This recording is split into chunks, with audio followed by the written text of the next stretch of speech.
Hello everyone, PNGs are still loading in, but welcome to SAO Hard Mode Episode 8. We have Jinsei here again, and we have Veronika.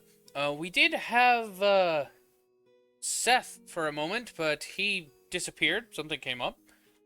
And we will have Thierry with us later, and if things go right on our friend Ragnars's end, Nilla will be here as well. Yeah, here's hoping. Oh, hello, someone here. Ah, there's Seth! He came back! As we said! Oh shit! Oh shit! I didn't even know I was gone. I'm not gonna lie. Yeah, no, it disconnected you. But, Well, hey! yeah, Seth is back. You straight up dipped. To actually do a quick recap of what happened last time, we were in a chapel that got the Master Sword item. And I was mentioning in there house rule stuff, and I also mentioned some stuff after stream to my players of how items would work. I'm gonna say it out loud for stream here so they know. And something I also fumbled telling my players as well. If you have a last hit item, it can be traded to anyone. It just means you got an extra special reward. And typically when you get one of those, you don't want to give it away. But it can be traded and given to somebody else. Now, if you do like an event and you get a special item from it, normally it will not be able to be, it is not allowed to be traded to other people because it typically becomes an account bound item or becomes a character bound item. Like, let's say you have one account with multiple characters on it. Well, it's only bound to that one character you got it with. Right. And, but if you were in a party with people and you did the event together and you got a special item, you have 24 hours of, time that I describe as passing within the game to trade it with one of your party members. So, for example, if Jinsei wants to give Seth the Master Sword, the damaged Master Sword item, he could do it within a 24-hour period. Just an example.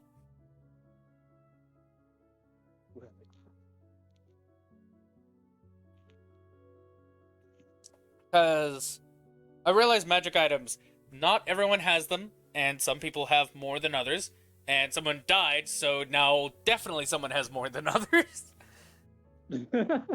And it was a concern I realized that would approach. So now you guys get to know what we're going to be doing with magic items. Poor Veronika. Yeah, poor Veronika. But, I said Veronika because, fuck. Anyways, poor Veronika. But let's continue on with the game. Let me go ahead and mark those that are currently offline for everybody. Put that to map layer. And until they get here, I will, until they get here, that will remain there. Alright, so I am going to do login based on the people who showed up here first in the voice chat. And since Shield isn't here, and I didn't really know when he or Jinsei got here first, I'm just going to go with Jinsei because you're actually available at the moment. Very well. Jinsei, where did you go log off? Because we didn't tell people where we logged off.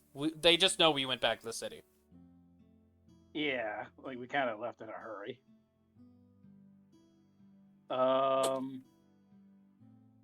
I think before I logged off, I would go to my new mansion because I wanted to check it out before I left. Yeah. Checking out the new mansion. You have I believe they're called retainers. Somebody to help you, air quote, get your armor on, help you keep your hair straightened a certain way you want. It's more aesthetic than an actual mechanic. But you do get, like, a menu, like, notification, like, this has been saved in this NPC's memory bank, as if it did do it, kind of deal. Like, they feel appreciated you let them do this, blah, blah, blah. They will remember that, etc., etc. Right. You do have... I believe I said you had a couple maids, which keep the place cleaned up and not dusty. You have the trainer outside to test out weapon skills and stuff. And then you also have the blacksmith that's also in the back at a semi-built stables that's near the training grounds. And and when you look at it, you don't do it while you were on, but you could see that you can actually switch the blacksmith that's there with another blacksmith you know, and you could make it where Yalgor lives with you in the mansion. And that the blacksmith that's at the mansion will work at his shop for Yalgor. How interesting.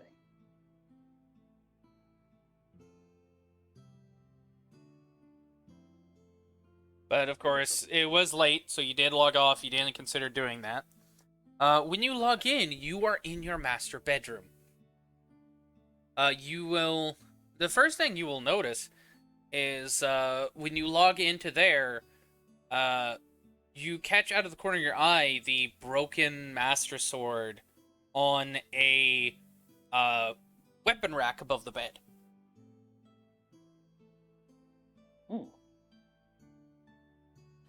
And you have a few notifications in your menu that ping once you log in.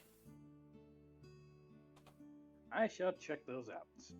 As you open them and check them, one's a message from Veronika, which you notice is a mass send, where it shows everyone who got it, which was everyone at the party, saying she had to get off after her 1 minute revive went through.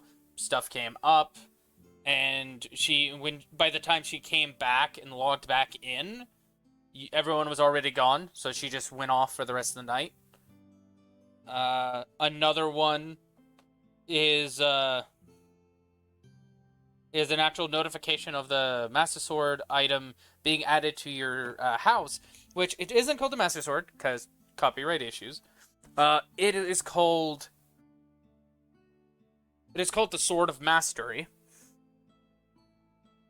And it has the item, it has the parentheses text of wall beside it, showing that is a decorative item. And when you select it to see what it does, it has a passive buff in it, where if someone is training in a certain weapon, like wanting to get a better skill in a weapon so they can actually use it, they have a 50% increase in skill learning speed. And that's everywhere in your house, or the area that is considered your mansion. That's including your backyard with the trainer. And for using weapons you're already proficient in, you can choose to do average damage if you ever roll below average. And to give an example of what I mean, your greatsword, the Heartbound, it does 2d6 slashing, 1d6 lightning, and 1d6 fire, correct? Yes. A average roll on a d6 is a 4. So if you roll lower than 4, 8, 12, 16, and that's if you have it activated. If you roll below a 16, you can increase the damage to 16 while doing, like, battle practice in your backyard.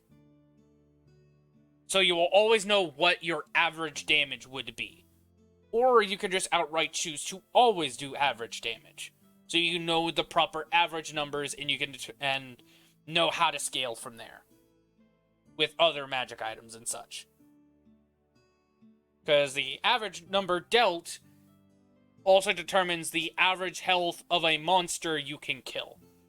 So for you, seeing 16 is the average damage you can do with your greatsword, you can kill most creatures on the first and second floor in one hit, if not two. Awesome. Yeah, so, like, that's what you would get if you went to go train.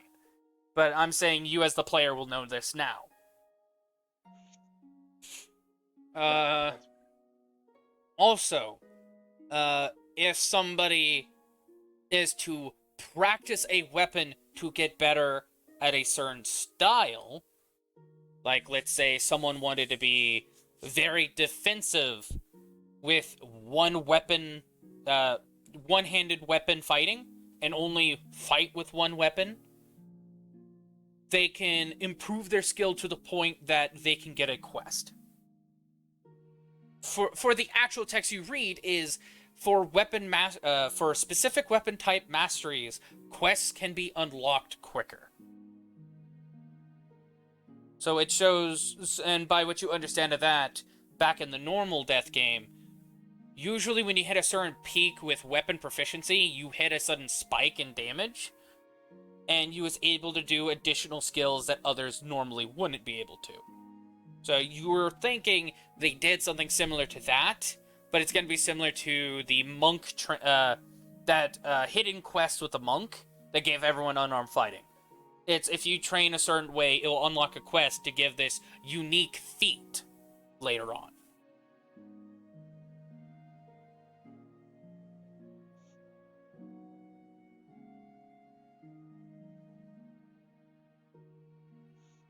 Also, that sounds amazing.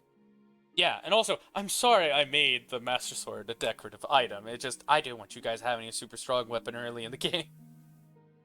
You say that when I have a sword that does 2 types of damage. You do realize the Master Sword will do more damage. Like, if I actually did a proper conversion, will do more damage than the Heartbound Greatsword ever will. And we'll have a ranged weapon attack feature. Oh, you would add in the beam. Yes, That's nice. I would add in the beam or that weird, like, circular slash from Skyward Sword.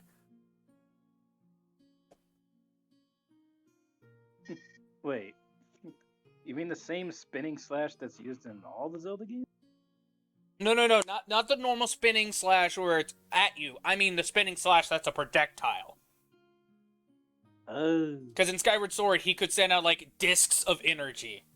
But, like, or not discs, but rings of energy. Because the center was hollowed out, by what I saw in the gameplay. But, yeah, that's the first things you get for that. The third ping notification you get, is that you have one other friend online. And that it is, Seth coming online. Shit. Shield's still not here, so I can't do his bit. No, that's not what I said shit about. Oh, fair. Get off Elden Ring. Oh, but I found the boss that kicked my ass in the beginning. That's okay, I know what it is. I'll come back to him. Anywho. Yeah. Before we hop to Seth and his thing, Jinsei, what else would you like to do while you're at your new mansion and this new information you have attained? Uh-oh. Well, first, I'm going to pay a quick visit to the new personal blacksmith that I've got. Because I want to see if I can improve my mining. You mean your smithing? Yeah. Okay. You go to the new personal blacksmith that's in your backyard, and you'll notice that it is a young woman. She has, like, really dark black hair, almost, like, void in color. And it is tied up in a singular ponytail, but because how thick her hair is, it is actually tied with rope.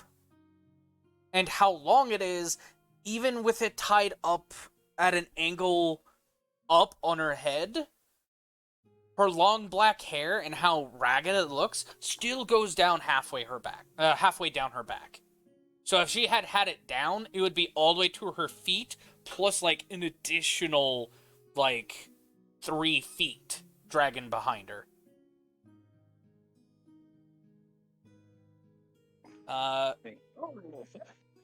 Yeah, she has a lot of hair. But she is very well built. Her arms are very, lean and toned, not veiny. So it shows that it's actually properly built muscle rather than like showmanship muscle. Yeah, because we all know how ugly that shit is. It's also terrifying. But but what you can tell comparing to IRL compared to Yuto, she is slightly bigger than Yuto. And you know Yuto's ripped because of his training IRL. She is wearing a burlap collared shirt, like that of Yalger, so like typical blacksmithing clothing, only the sleeves are ripped off, so it's frayed around the arms. The leather apron that has clamps and such in them. She has thick black gloves that you're surprised, like the fingers and thumb are so round on the outside, you don't see how she's able to grip things with it. But she's gripping a hammer and a large pair of tongs holding hot metal and just hammering away at it. Her eyes are at a squint, staring at the metal. You see soot covering all over her face. She is wearing thick gray pants, which you can tell is heavily padded for in case she does drop hot metal on her pants. It burns through the material. It starts to burn through the material slowly before it reaches her skin. So she can easily pick it out and chuck it to the side or stand up and have it fall out. You even see there are some burn holes near closer to the knees and shins of smaller pieces of metal probably flying out from her hammering away at a raw piece of metal to get the impurities out. When she sees you approach, she lifts the hammer up and like waves it a bit to signal you to hold on. Goes for a few more swings, lifts up with the uses like the large tong-like clamps to lift up the current blade she's working on, and she douses it in water to get its temperature down and place it back. And or no, she wouldn't douse it in water. Let me remember the processing real quick. No, she'd quench it in oil first, place it back down onto the forge, start hammering at it again for at least 2 more minutes as you see more metal flaking off of it. Then she quenches it in water, pulls it out, sets it down, and pulls a rag out of her apron as she puts down the tongs and the hammer. And she looks over to you as she starts, like, wiping off the blade. Howdy, master. How you doing? Hello there. What do you need from me? In a brief moment in Jinsei's mind, he would simply be going, a female smith? That's something I don't see every day. Not that I'm complaining. Go on. And then he would say out loud, I'm just taking a look around the place, getting to know my new home. I figured that you would be the first person I would stop by to see, since smithing is going to help me out in the long. Aye, any good swordsman knows that the blade they forge is going to be the one that saves their back. You wouldn't believe how many times I've heard somebody say, "Why did my sword break? I thought I had it fully upgraded."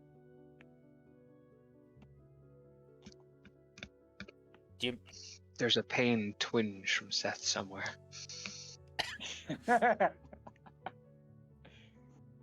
Anyway, what do you need from me, master?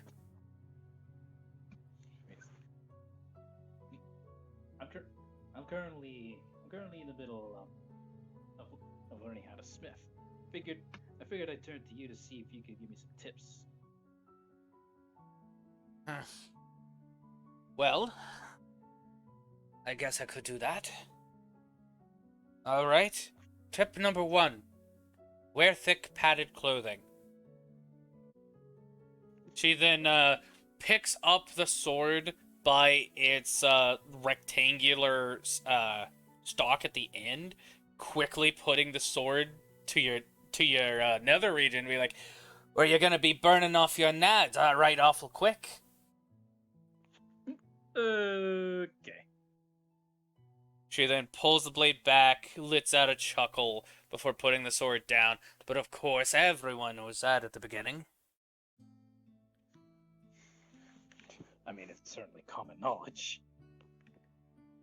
But no, it can save you from other burn scars and torn muscle from metal burrowing deep and searing the flesh apart. Can't repair something that's cauterized in 2 different pieces. No. In that case, you might as well just toss it into the incinerator and use that for fuel or some other stuff. Okay, hold on. I'm gonna pause the game for a second. You know she is talking about wounds people receive. Your response makes Sorry. it sounds like cut off the limb and use it to make a fire. Sorry. Again, I've had no sleep, so I'm not all here. I know, that's why You know what? That sounds on par. It's on par. But, I just stopped to make sure, because I know you're tired. Because even I had to stop. I was like, Jinsei, that's awfully morbid for someone who protects life. Let's see if he actually knows what he's saying. Alright, so... Turns out I don't. Yeah, alright, so if you want to change that response, do so. Also, hi, Pokemon. See, Pokemon is here. He's in chat, and he says, hi, y'all. Yeah, if you want to change your response, go right ahead. Right. She said, chopping off flesh, very bad. Yeah, she was saying to wear the thick padded clothing, because if, like, a small piece of, like, shrapnel metal that's still searing hot gets into your flesh, it'll cauterize the 2, like, the muscle fibers apart, which will stop it from trying to grow back together. And basically saying, like, if that happens, there's no point in trying to grow that muscle back, and it could cripple you, essentially.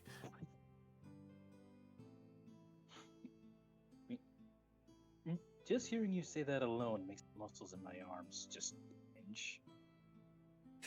She'll flex her arms. If they're not itching, they're not working.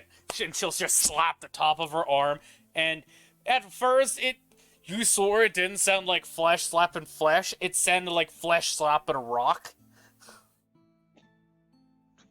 Holy fuck! Holy fuck! She's got muscles the size, with the durability of a damn boulder.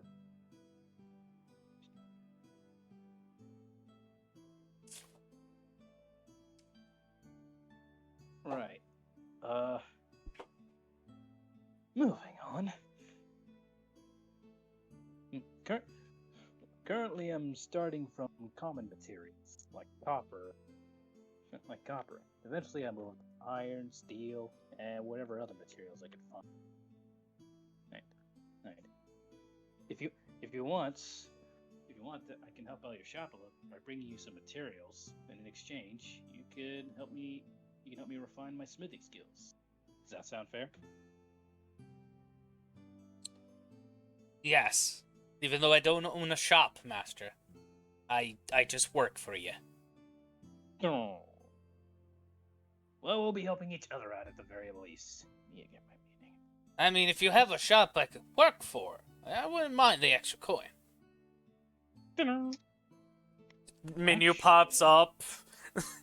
Literally, when you made that noise, like, menu pops up. Do you offer to have her work for Yolker?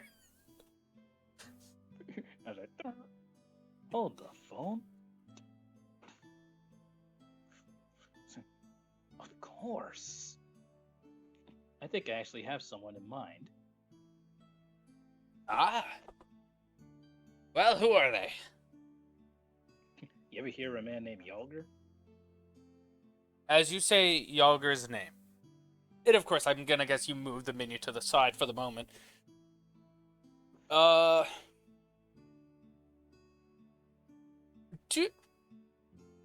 Do an insight check for me. Insight. I bet the audience is just looking at me right now, just going, "What the fuck is this guy saying?" Where is it? There it is. Ah, shit. Hibisky. Why is that a disadvantage? Good question. What is the first roll? That is... Oh, you rolled a double 4. Okay. Alright, I'm so... gonna do it again. No, the 5 works. Because you rolled a 4 on both. So, it's same result regardless. Oh, okay. With the 5, the least you get is you see some shock in her eyes. You don't get anything else beyond that. Of course I heard of Yalger. One of the best smiths out there. It just so happens that I was working with him sometime. I bet he'll be glad to have someone else in the shop helping him out. It'd be my honor. I'll be sure to drop your name next time I see him. You mind if I have it? Sure thing. My name. And you see she hesitates for a moment. Tell him I'm Stormhelm. Stormhelm? Family name. First name basis isn't needed. Very well then. Do you go to the menu that has popped up? Yes. It says, do you want to have, and originally when it popped up, it said this NPC to work for. When she revealed her name, it changed to Stormhelm in quotations. To Yalgor. I select yes. The connections are made. You have a notification that Yalgor has new employment.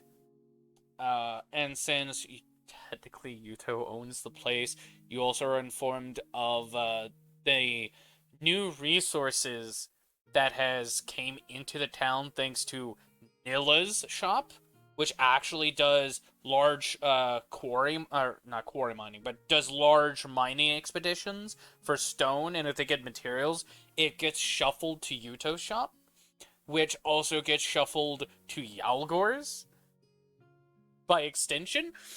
And you have, and if I'm remembering actual base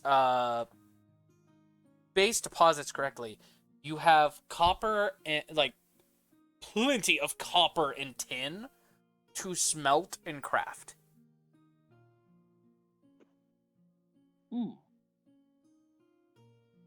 Tin is a slightly more flexible metal and technically more fragile. Copper is stronger and sturdier, but it does have an easier snapping point, depending how small you make it.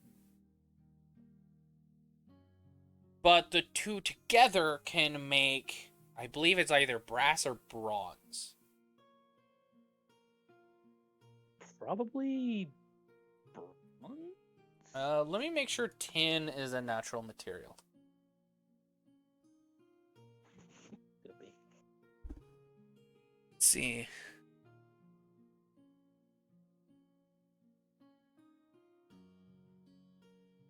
Yeah, tin is a natural material.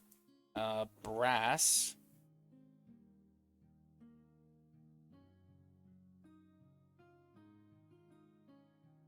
Brass is copper and zinc.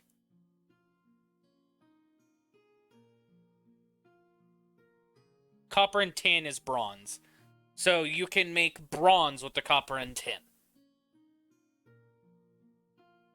Excellent. I knew copper was used for both. I just couldn't remember which one needed tin.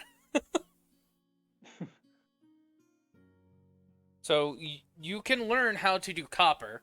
Then you can learn to do tin.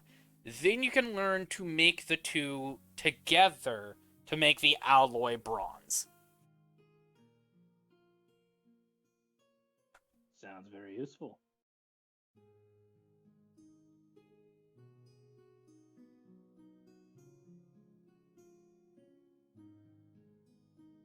But before we go to anything else, are you going to be only doing the blacksmithing, or?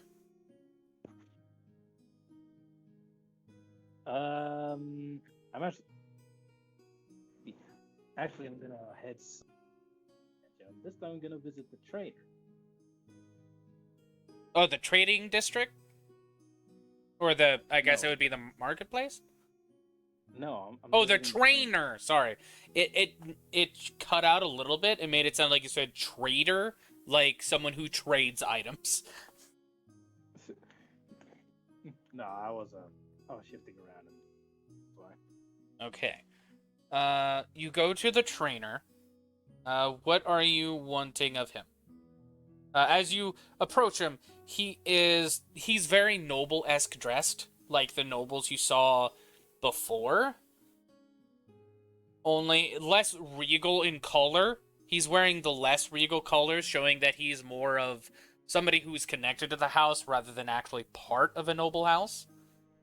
And when you approach, he just simply bows and doesn't say anything.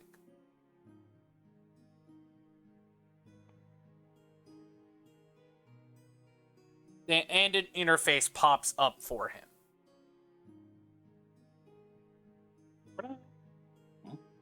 It allows you to customize him to look however you want him to look.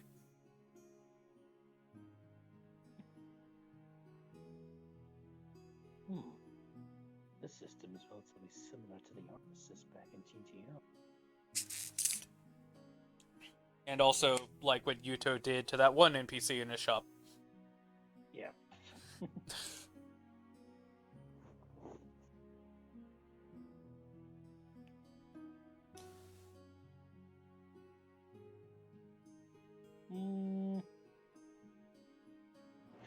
I'll leave them as is for now. All right. He has flowing orange hair and has a very the starting of a beard that is also of the red coloration, but no signs of like mustache or anything. He looks older than you, somewhere between his 30s to 40s. Or, not 30 to 40s. Late 30s, mid 40s. Somewhere in that spectrum.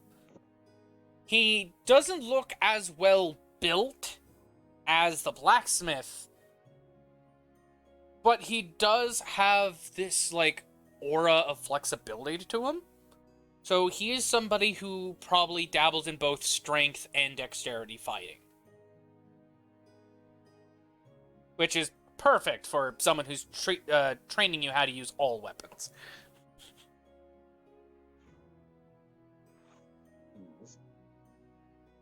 This trainer will actually prove to be the most useful I've ever won here so far.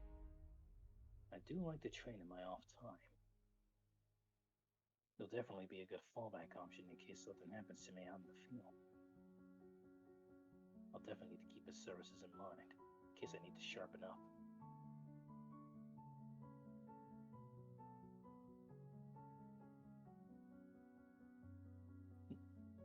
Carry on. Carry on? Is that what you said? Yeah. Is that you dismissing the trainer? Yes, because he seems like he's not exactly one to... He nods before bowing to you again, and just continues standing where he's at.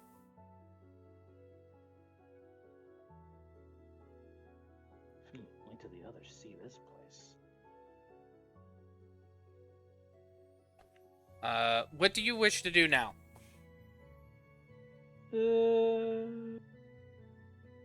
I think I'm done here. Alright, do you wish to Well, go find Seth? Yes, I will go and find him, or he gets himself into even more trouble. Alright, welcome back, Veronika. We're gonna get to you in a second. Okay. Yeah, sorry about that. Messed up my hair, so I had to just do a whole new do. Nah, you're fine. Seth! You do. Seth! Happy! I'm saying what? You were muted! Yeah, alright. So, Seth, we're cutting to you as Yes. Jinsei goes to find you after exploring his house. We're gonna rewind a bit. So when you log on, this is not the earliest you've ever logged on, but it is definitely earlier than the others when they usually get on. What is the first thing you do? I'm going to see how much money I've made. In your apothecary? Yes. I will tell you, your apothecary wealth is not the same thing as your wealth. So I Okay, hope you're that's fine. keeping note of that too. I am trying to, yes. Okay. For the wealth of your apothecary,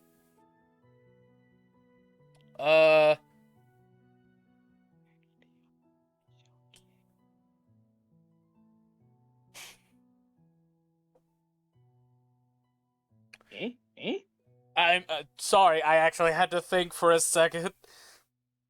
Technically, your apothecary doesn't get wealth. It's just manufactures, and more gets like a transactional trading rate. So, with the I don't think you actively told them to make potions to sell. So they've just been making poisons and acids to test on the hound. So you have like a bunch of vials of poisons and acids of different varying levels. Lovely. They're also very which did you log out by the apothecary or I logged out in the apothecary. all right, when you log in, all of your workers that are there are basically just talking about like how this man is immortal and it's completely outstanding, and they're trying to figure out if they can make a poison or acid that could actually destroy the immortality. Like, they are now scientifically curious about this man. Well, dear employees, as lovely as it would be to cure this man of his immortality, let's make potions for like the young adventurers here on floor 1 instead. You open up your menu, you start adjusting the roles of what they should do. For the brewing rate of potions, and for them to do it, and because you want them to always succeed, it will be you're fine, Jinsei. For you to actually make it where they actually do it correctly, and they're not trying to rush it and make quick potions, it will be longer than what yours took, which was you was able to brew it and then you just had to wait 2 days. Theirs will actually be for each normal healing potion, the 2d4 plus 2, will take a day per employee to make a potion. So you will be making 38 healing potions a day. Okay. And What a kid. and I believe the Of varying degrees, or no, of the same type, because that's the only real supplies they can get. Because when they go out to get those supplies or to get them from Yuto and his connections. It's only so much. And also, NPCs, especially in the first floor, don't typically go past a certain boundary because it becomes less safe for them. Like, where you went and got that flower, technically that's outside the safe zone for NPCs. Even though technically floor 1 is all a huge safe zone, it still has its speaking of that boundaries. flower. Mm-hmm. Speaking of that flower, is there any way I can go back and see if it respawned? Yes, but you know that's an extremely low thing. Yeah, but I mean, chances. Alright, let me roll some D100s at disadvantage. Alright, let me put together my dice. Well, I guess it tower. would be at advantage because it's the higher the number, the less likely.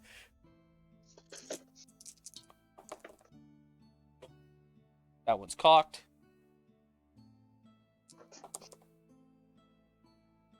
No, no, it would be, yeah. So, highest number I got is 82. You fly back to that location, avoiding the boars, correct? Yes. There is no flower there. You still see the grass and, like, stalks of where it was growing in the middle of it, but you don't see the flower.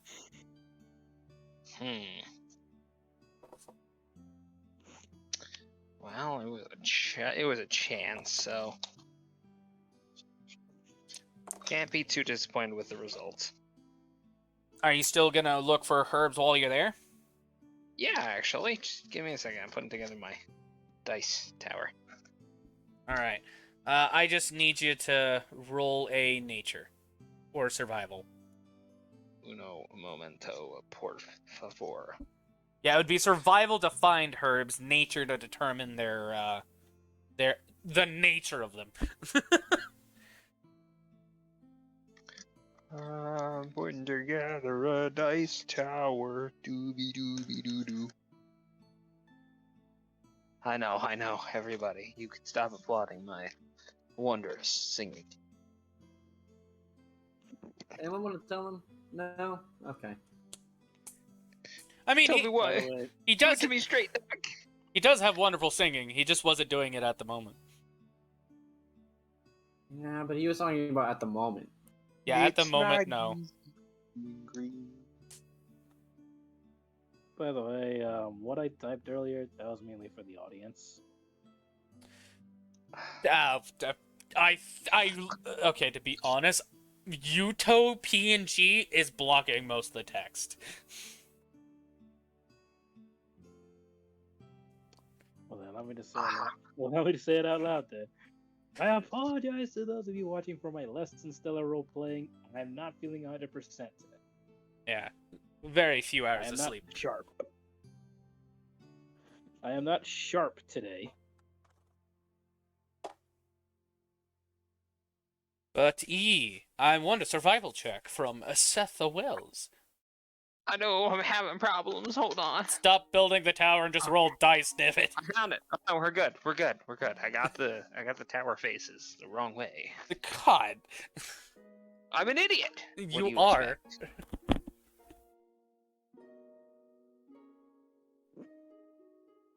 It's a 14 plus my stuff, which I need to get.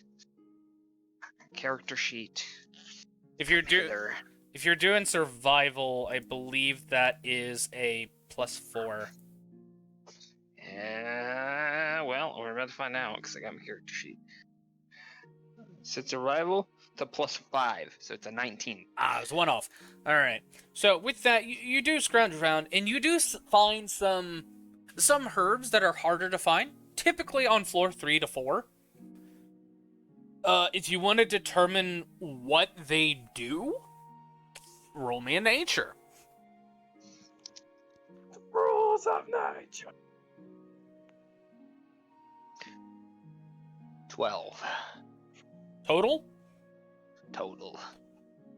For the few herbs you managed to find and other plant life, you know, some of the grasses and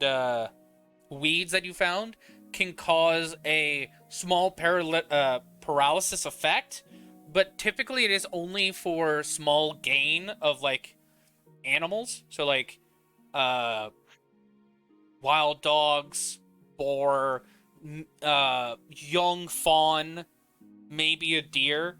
You would need a higher dose for it to work on a buck. But basically, it makes it where you can paralyze the animal for a short period of time to get sufficient damage on it. As for the few flowers and roots you managed to scrounge up, on the other hand, which would have been nice to have found the other day, can be made into a salve that can stabilize a creature. Ah. Okay. It is a the medical salve is known as let's see, what's the cantrip that stabilizes someone's body? Something of the I dead. don't know. Toll of the Dead? Nope, that's the bell. Bring out your dead. Ding ding ding ding ding ding. Hold on, I'm gonna look it up real quick because I know it stabilizes a creature and it's a cantrip, and Grave Domain clerics get it as a ranged cantrip. Who there? Spare the dying. Hello. But it was spare the dying. You have a salve that replicates the effect of spare the dying. Or you can make a salve that replicates the effect of spare the dying cantrip, and it is called Death's Mercy is what the salve is called. Ah. Because how in lore, actually no, you have to take it to your apothecary for me to tell you the rest of this. But there you go. All right then. Well then, and that's all I can find around at the moment. Yes. Both will only make one portion of one portion of each thing. Okay. All right. Well, I guess I'll take it back to the apothecary and see if anybody has to stop by to see me. All right. You'll go back to the apothecary. You'll notice no one has stopped by to see you yet. You do notice that Hound is up and messing with the chemicals and potions that were left unattended on the counter, and you see him mixing some of them. And what he is currently mixing is turning the half a vial of what you can assume is a healing potion from its vibrant red liquid, and the odd viscous nature of this other vial that someone had made, pouring it into the healing potion, turning that vibrant red into a swirling murky black, which he quickly caps, shakes a bit, and you see the glass actually start quivering for a second before he pulls out some embalming fluid that's in a beaker and puts it inside of the embalming fluid. And you see there's a glow in the embalming fluid for a second before it fades away. And then he just puts it on top of a beaker to heat it up and walks away from it to approach you. Welcome back. Ah, thank you. What you concocting? Liquid death. Ah. Should I be worried? He stares at you for a moment with the most deadpan expression. I'll take that as a no. Anyway, got you a few things to have fun with. Oh. I'm gonna hand him the herbs. Ah.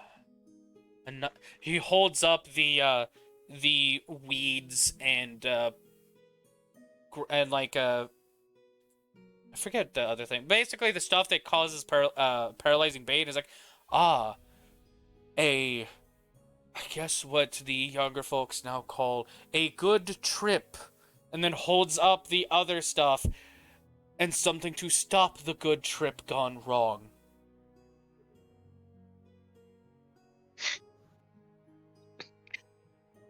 Was that a... Okay, you're laughing. You know what, Hound? You know what? That was pretty good. You're all right. You're all right. Just go pat him on the back. Hold on. Is that a pun? No, that was an overdose joke. But of course, Hound would know all about that. I will go rectify this one. Jinsei's all like, it's not as funny as I thought. Never mind. Seth, I would like you to actually do an insight check on the good old Hound.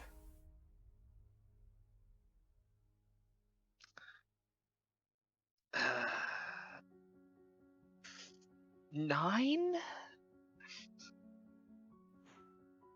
Total? Total? For a brief second, you saw, like, some form of light return to his eyes, but it was the very briefest of seconds. But no other physical change in his body language. And he goes to start brewing this stuff for you. And creating the salve with a pestle and mortar. Yeah, perfect. I'll take some of the more higher end things from our stock, and go over and see if I can't, concoct something. So you're gonna be playing with the poisons and acids. Yes. Oh fuck. Okay. Let's do this. Let's do some chemistry. Depending on what you roll, you could either make a drug, have it explode in your face, or just make a stronger poison / acid. Well, let's figure it out. You are going to be doing... Oh, sorry. Go ahead, Pokemon. I said just like make some alchemist fire or a vial or something. Alright, so... Let's hope this doesn't go Breaking Bad. I would like you to make an alchemy tools check that uses your... Now, hold on. Are you making something new? Like, new? Not knowing what you're mixing together? Or are you using stuff you understand and trying to make something new out of it? No, new. Okay, I need you to make me an intelligence roll with your proficiency bonus added to it. Which I'm pretty sure your intelligence is a +0, so... Yes. So, D20 plus your proficiency bonus. 14. 14. Okay, so you're trying to make something new with these acids and poisons that you don't fully understand. You start brewing together, you start seeing some things that's like, oh, but that probably shouldn't be reacting like that, quickly fixing it, switching it to a different section of your alchemy station. Instead of trying to heat up this one, you instead doing reactive to it being colder, or to a different chemical being added to it, slowly dripping. You stop things from exploding instantly, or causing splash damage to you and breaking beakers and all that. To continue the progress, are you going to take your time, or you want to see if you can whip something up quick? I'll slow and steady wins the race. Alright, just do a d20 plus your proficiency bonus. You're doing slow and steady, so add your wisdom to it. Because you're taking your time and getting a proper feel of what these tools are and what you remember their capabilities are. 19? It's your proficiency bonus plus your wisdom. Yes, 19. Okay. I got a 14. Okay, so with that 19, you take your time. It takes a bit long. And as you're messing with the instruments and all that, you do notice some odd reactions that normally would not work by what your fellow employees are sharing with you for parts that hey, that should be happening. Is this a bad sign? Is it going to explode? They tell you, shouldn't be exploding, but definitely is something new. We'll write notes on this while you keep working. All right. Now, here comes some skill check challenges. I You have the choice of which one to start with first. Depending on which combination will also determine what the outcome is. You have Okay. a dexterity-based one, which is trying to do chemical reactions in a chain of events and making sure it doesn't react too aggressively or react minimally. Basically, such a small reaction it does nothing, or a high aggressive reaction that could explode your equipment. Or cause, splash damage and all that. There is the intelligence one, which is exploring the not practice or written down, and basically winging it to try and discover something new. And then there is the wisdom one of trying to mix what you do know well with this new concoction you have currently brewed up, and seeing what effects happen with it, and if it changes states. Wisdom first. Wisdom first? Alright, you're checking to see if this new concoction changes states due to known elements being added to it. Make me the wisdom alchemy check. Your DC will be a 15.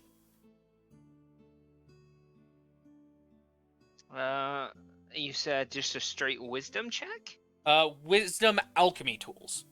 So you add your proficiency bonus to it. Okay. And it's a DC 15. 3, 5, and then 10. Hey, 15. Hey. 15 exact. All right, you got that Yep. challenge done. You start messing with things. You can tell that there are three different outcomes as you've tested 3 different values. One does change the state of the liquid to a solid. One changes the state from a liquid to a gas, and one keeps the state to a liquid, but with different properties that aren't fully tested, but varies from the typical acid poison route. You're not Let's sure. go with that one. All right, you're not sure if it's stronger or not. Oh well, it's not. You get to choose one. It's just you're testing 3 different things. Then you choose what route you're gonna do afterwards. Oh, okay. Now is your intelligence or your dexterity challenge? Your intelligence? Yeah. All right, this is testing out new stuff, going outside of the practice and known. Same DC of 15. I have a 17 as my roll, so. So yeah, definitely beat it with your proficiency bonus added to it. Well, even without it added. So you start testing out new things, going outside of the practice. There were some close calls, as there were some high reactive capabilities in one thing, but you realize it was an explosive high reactive, but it was too in element reacting to certain powders that was thrown into the mix. And that the explosive property of it wasn't like gas compression or of bursting of fire. It was more an explosion of the actual the liquid was actually exploding itself away from each other. Once the powder mixed in, it made it where the liquids did not want to be with each other, and caused the explosion of the separating of this liquid against the vial it was in to cause cracks into the vial, and has demonstrated that the liquid also had seeped into the glass and that it was eroding the glass from the inside. So you created something that will explode and be a super erosive liquid which you placed into a new vial quickly and placed into a cool environment to keep it out of its high reactive state, as it was being over a burner. Okay. So you found a explosive property with this, based on powders you have mixed in with it, of various roots. Now is the last one, which is the dexterity, which is the actual controlling of the chain of events. And making sure they don't get too harshly volatile or have very undermining results. This one is going to be higher than the others because it is being fast to control. Okay. This one will be a DC of, let's say, 18.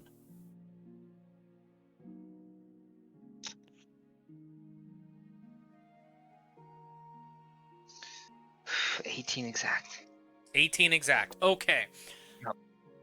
And you know what? Because you got those other results that one can be explosive and the other ones change the results, I will say you get another +2 to that roll, so it makes it a 20. Okay. Because you actually studied the other results first, so you understand how to control these chains of reactions. As you quickly control these chains of reactions, finally understanding like the differences in its temperature levels highly matters in what you're trying to control. A cooler environment keeps it dormant. The hotter the environment it is, the more reactive it's going to be. If it is mixed with certain and with the past trials, mixing with certain powders causes the liquid and material to repulse from itself on initial mixing of the powders after a few seconds. You also did another chain reaction based on if it was cold, and instead of exploding outwards, it imploded and before the vial, and it caused cracks in the vial again, but it was from it trying to collapse the vial in its cold environment. So now you know the explosive property can be outward or inward based on its environmental control. And you controlled that one's environmental effect by having a torch in hand and quickly heating the material by placing the torch directly underneath it after using a pair of not tongs but grip clips to lift up and quickly heat before it shattered the glass vial completely. As you I see. So you've and as you continue on with the chain of reactions in its changing states as well of the solid, liquid, and gas, you realize the three forms only change based on the ratios of certain outside ingredients be added in. Certain herbs that are made into a paste causes to become a vapor faster. Certain herbs that are crushed into a powder cause it to become a solid rather faster, and it is the powder roots that cause the explosion effect or implosion effect. But if you make it where it is when I said powdered roots, paste, that was it. If you turn the root powder into a paste first, this is the new part that you really needed at the end of the chain reactions, and you introduced it to the chemical, it caused the paste to expand. Let me roll a D100 for this. Congrats, I successfully made duct tape. It caused the paste to rapidly expand, and when it starts coming out of the vial, which you quickly move the vial away from the burner and put in the cold environment, even while in the cold environment, it still continued to rapidly grow, but at a slower rate than it was with heat. And then after a moment while in the cold environment, it then began to compress in on itself back into the vial, but stay in its pasty shape, its pasty state, but then began to radiate warmth. You get what of the pasty material out, put it in a, not in a beak. Is it a beaker? No, not a beaker, because beaker, I think, is the closed-lipped bottles. No, it's a beaker. You put it in a new beaker, a small amount of it that you could get out, and you place it over the heat again, and you notice because what you notice with the cold temperature, you take your protective gloves off, and you grab the beaker while it's over the flame, and it is intensely cold.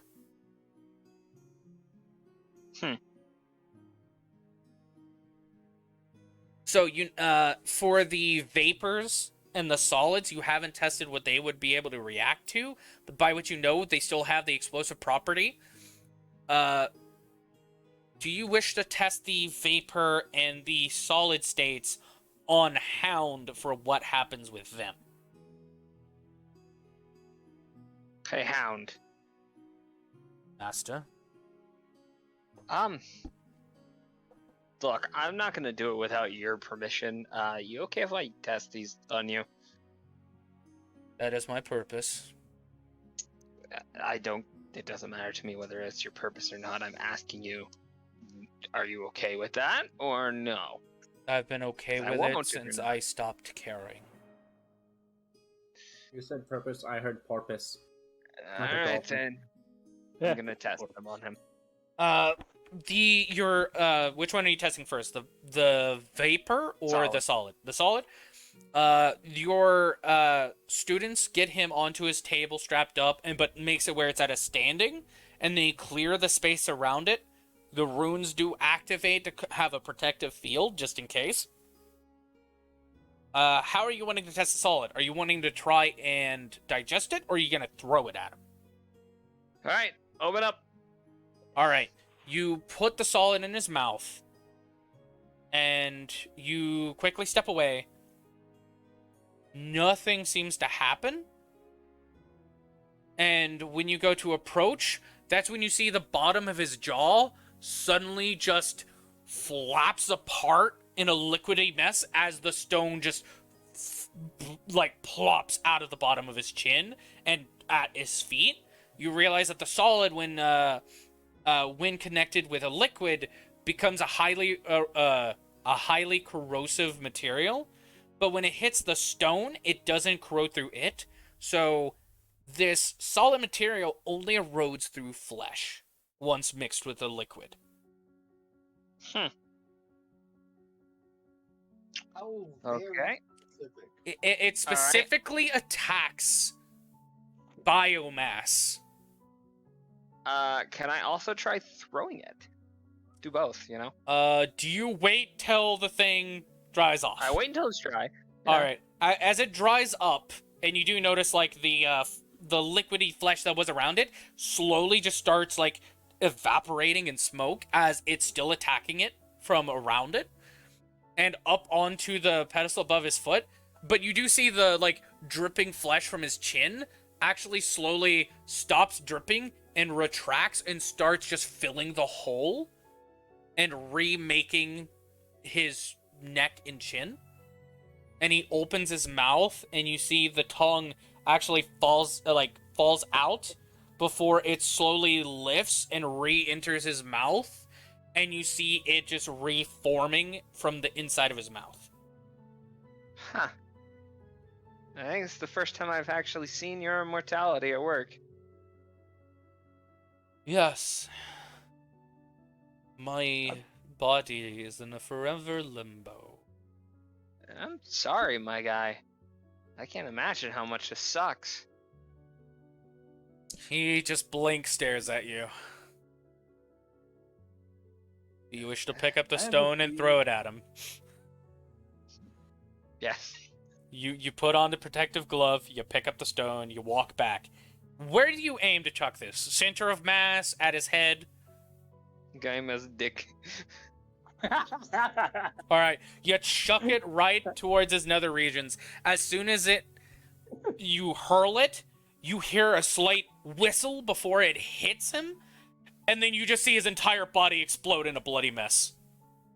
I'm just gonna look back to my assistants. Make a dexterity saving throw.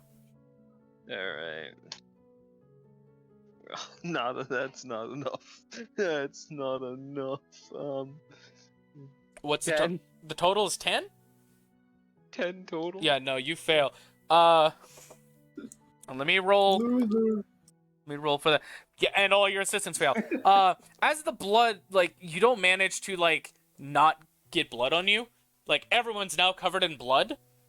And where the blood has started to touch flesh, it starts eating away at your skin as you start taking damage.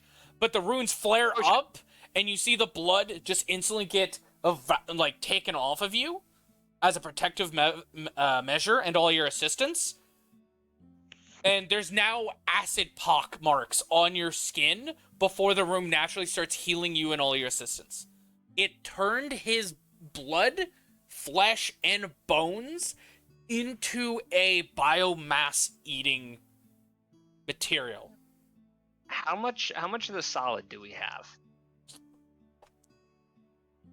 I'll say you had enough to create 2 of each of the things. Okay. So He I'll has a still system have made of one. bio. I'll still have one solid one, right? You'll have 1 solid one. You still have 2 vapor samples and 2 paste samples. But the 2 paste samples you already used in its different conditions. I'm just gonna sit here and wait for him to pull himself back together. As you see the blood disappear, you see one rune in the center of the room, open a small portal, and you see a spiral of blood come down, and chunks of bone, plummet down in the center of it, and start reconstructing his skeleton in mid-air, before the blood starts at the feet, goes onto the bones, and then you just start seeing the muscles rapidly grow back. Basically, you just see a human body be reconstructed in front of you, bit by bit. Vein by vein, nervous system tissue by nervous system tissue, bone by bone, to the point where you literally see the hound naked, but his scars still remain when he's recreated, and you see that he has a large burn scar now where his gonads are, before clothing has magically appeared onto him. Poor guy. And all right, well, we got one more. He, after you say that, he's like, all right, we got one more. He collapses to the floor, slowly gets up. Well, I do have to say that is the first time somebody thought to explode me at my nads first, but it was a new experience. I somewhat enjoyed something new. Well, you're welcome. Well, I got something for you to inhale now, so...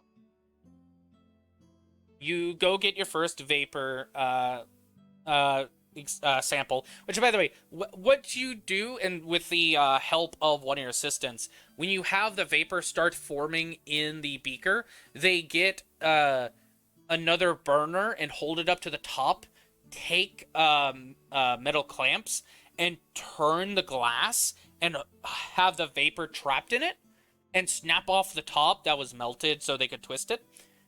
For him to inhale it, he needs you need to break the top off and have him inhale it that way, like direct inhale as soon as it breaks. So you give him the vial, you give him something to break the top. He looks at the vapor and he quickly breaks the top, takes in a large inhale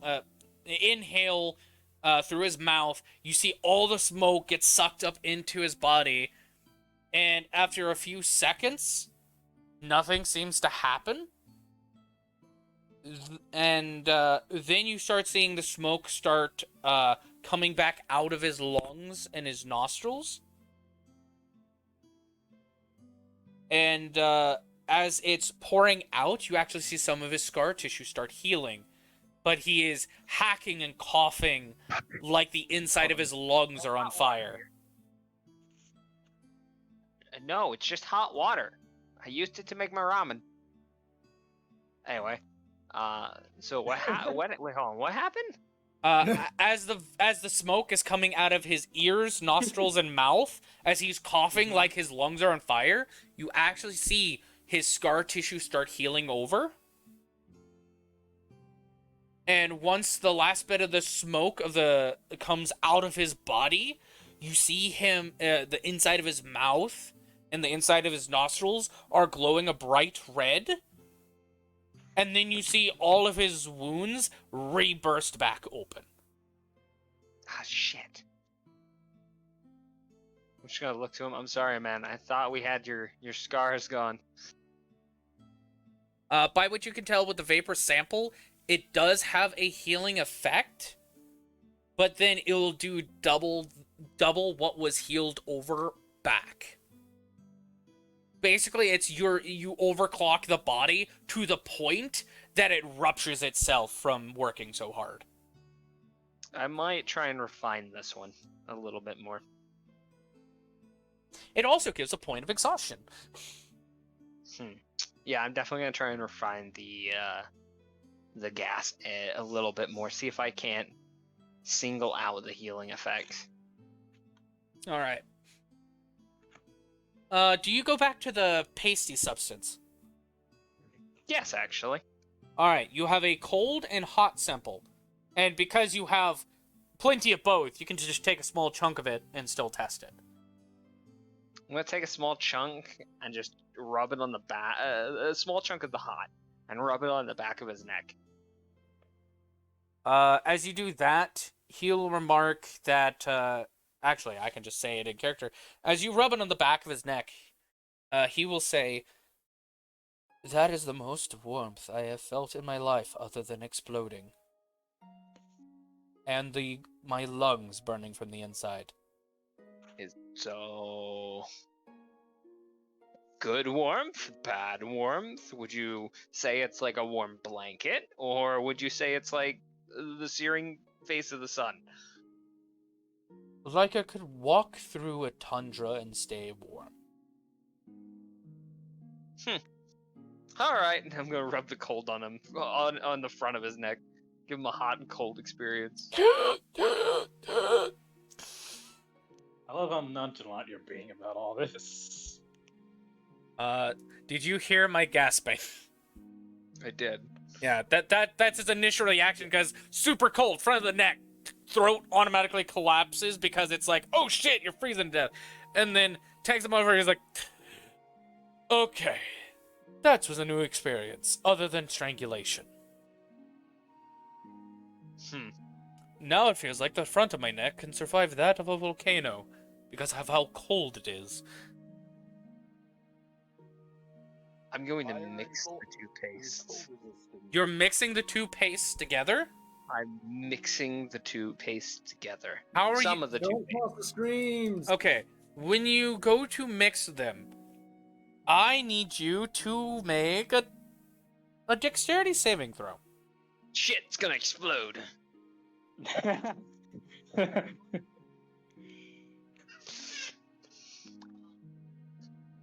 6. 6? 6. As you try mixing the two together, you feel it both trying to get intensely hot and intensely cold, to the point you see it rapidly solidify and then explode. Before you could dodge out of the way, you get several shrapnel shards in your chest point blank. Uh-oh. Uh-oh. Do I have That's enough? not good. That's the solid. Do I? Oh, shit. Do I have enough d6s for this? You never want to say. That's yeah.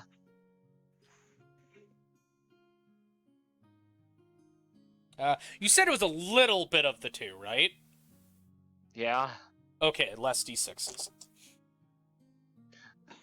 Well, at least Like, he there's wasn't that. gonna do the entire 2 things of paste. Well, no, if he did like a handful of both, because he has enough to have like 6 people apply it. That's how much of the paste rapidly grew. But, yeah, no, I reduced the dice by half. Okay. Get out of here, 4-star Dragon Ball. You're actually in the way for once. That will be 12 points of damage to your lungs. Whew, that's half my HP. You take 12 points of piercing damage, and you start choking on your own blood. And then, as you turn, it's like... you then suddenly just get a... as the room just got rid of the shrapnel and healed your wounds over immediately. I'm gonna look at him. Man, you're right. That is not fun. What happened? I couldn't see it. I mixed the 2 pastes together and they exploded. Did you have shrapnel in your lungs? Yeah. It's been over 50 years before that happened to me. Well, so now I just gotta try, and I'm gonna look to one of my assistants. Or better yet, I'm gonna look to Hound. Hey, Hound, see if you can't get the healing factor singled out from this. I'm just gonna hand him the mist, and if you need to, use some of the other paste to make more. He'll simply nod, and I will go ahead and roll his success.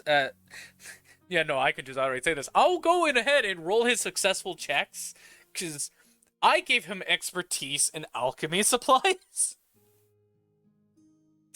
For good fucking reasons.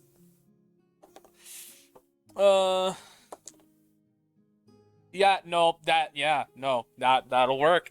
That would be a, let's see. 8, 12. That is a 24. So yeah, he'll definitely do good on that. But, we're gonna, what do you want to do while he works on that?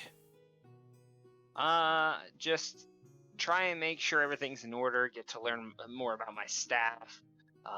Wait to see if anybody shows up to come get me, because I haven't seen anybody else pop online. By the way, you get a ding of people coming online. Oh. I'm just gonna message everybody. Hey guys, I exploded! The God damn it. You see Jinsei, Veronika, Yuto, and Tiri all online. Yuto, Veronika, and Tiri had logged in around the same time.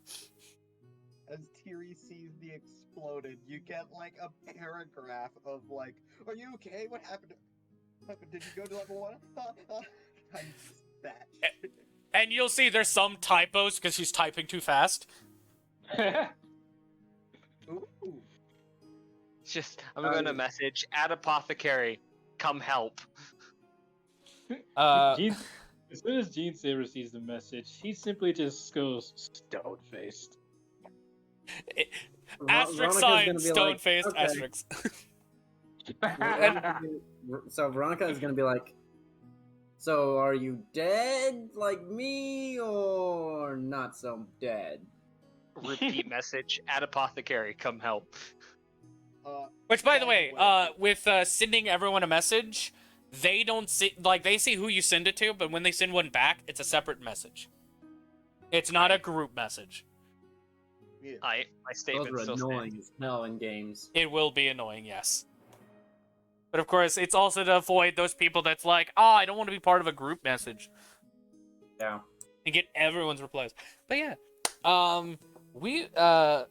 Veronika will be at the beginning of the town, because she obviously would have walked back to at least the town before logging out. And not being stuck at the literal beginning area. But where would Veronika have logged out in the city?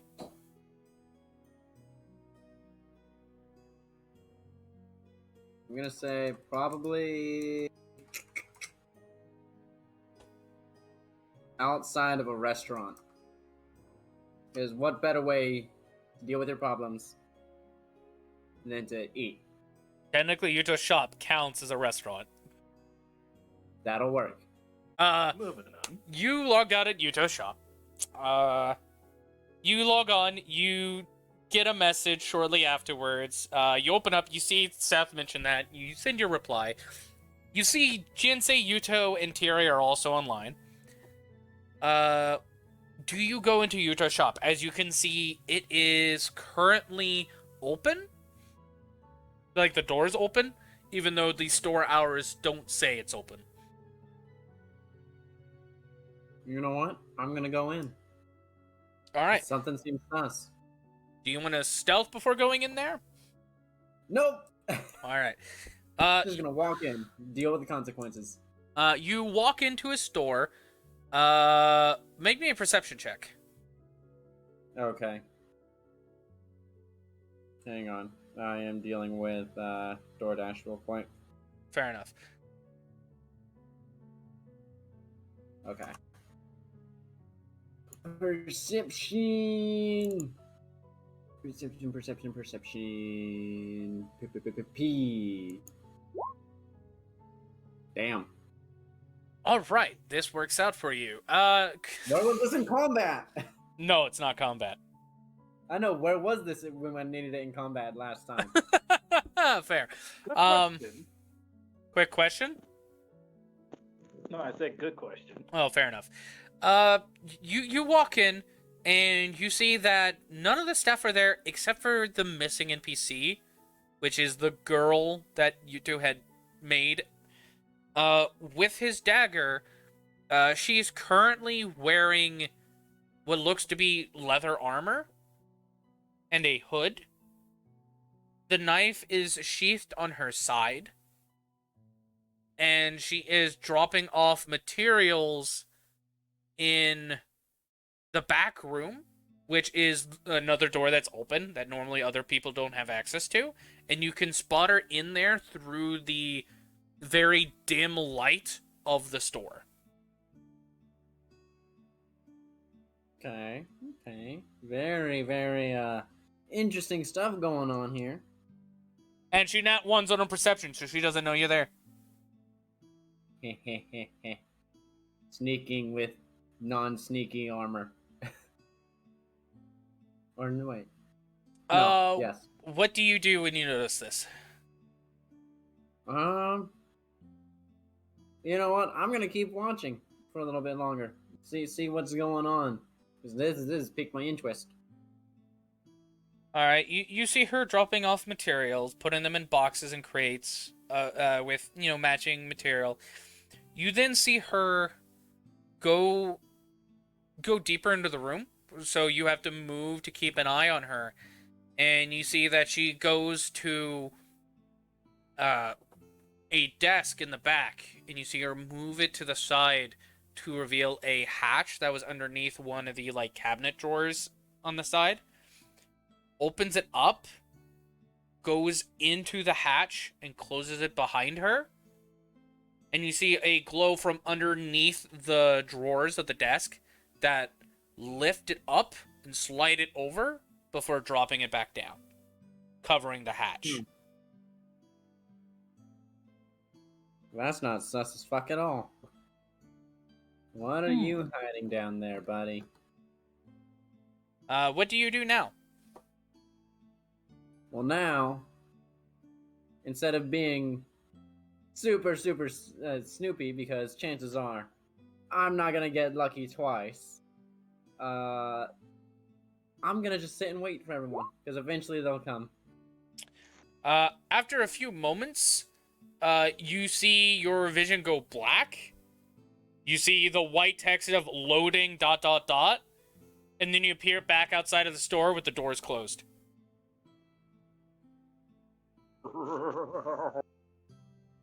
This ain't some Five Nights at Freddy's shit. And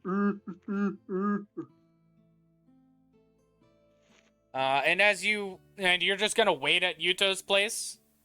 Yep. Okay. Tiri, where did you log out? Jerry went to go get pizza. Fuck.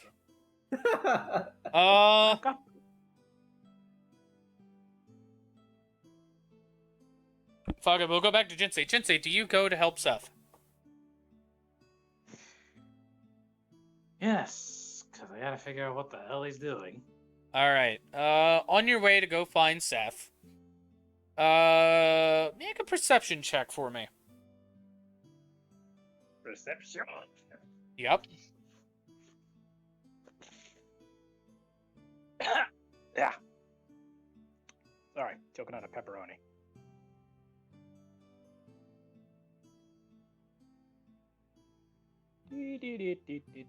Scroll down. Character sheet. There's my perception. There it is. Okay. Does that work?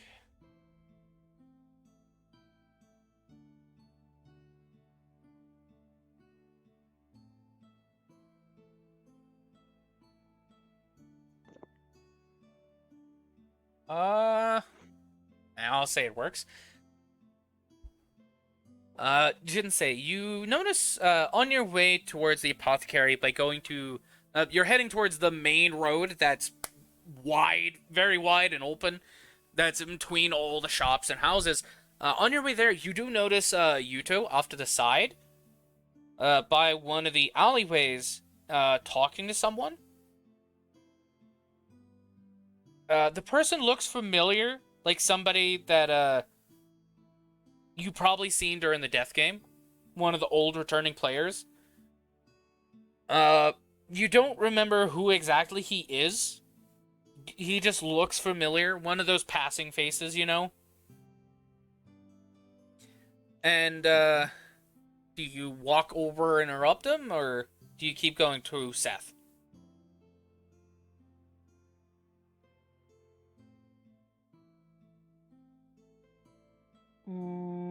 I'll keep going.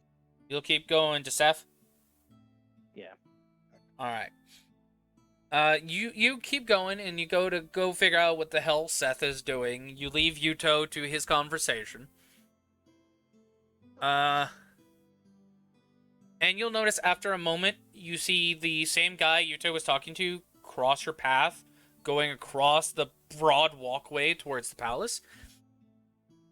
And then a message notification pops up in your menu.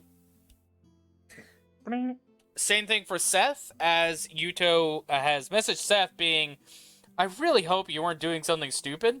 And then he messaged Jinsei saying, I have some new information on the first floor boss. If we want to talk about it.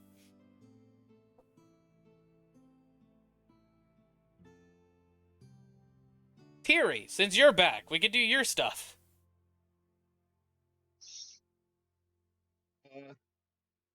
He said at the apothecary, please help. She is fucking Booking it? like on top flux, just like Booking it? Don't die. I feel bad for Veronika already. By the way, where would she have logged off when returning back to the town? Probably her house. Okay, so you'll get there before everyone else. So, as you get on, you see these messages. You notice everyone that is online is online. You immediately head towards the apothecary. When you get there, you see he's perfectly fine. But, you do notice that, there is some stone shards on the floor that's being swept up by one of the employees. Oh, I wouldn't touch those. They explode. Okay. The fuck? Did I even ask what happened here? You're not there yet, Jinsei. Ah, shit. It's just Thierry for now. He like Sorry. booked it on horseback, or dragonback, I should say.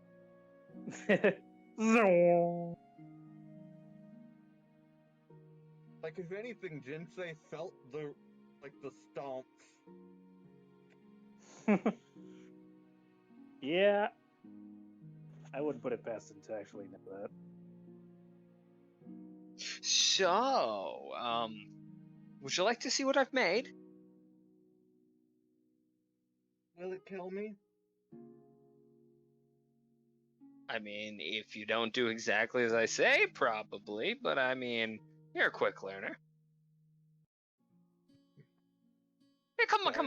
Seth's just gonna start dragging you towards the explosives. Sorry, Come if that was a cue for me, I had a sudden phone call. Are you good? Come on. Come to the explosives. Come on. As Seth kind of just like grabs you by the shoulder and somewhat drags you there, you half willing to walk with him. She's like, no, not half willing. It's like, she's like, no, I really don't like being in the apothecary, and she's just like on her, like being dragged by her heels, like with the. Oh, then do a grapple resistant check. Strength versus whatever Tiri uses. Which I will say, Flux does not like going in there, so he stays outside in the hallway. Natural 20. Fuck. Natural 20! Hold on, which one is higher? I have a +3 for my strength. For your athletics? Oh, for my athletics? Oh, I have a +5 for that. So you have a 20, you have a 25?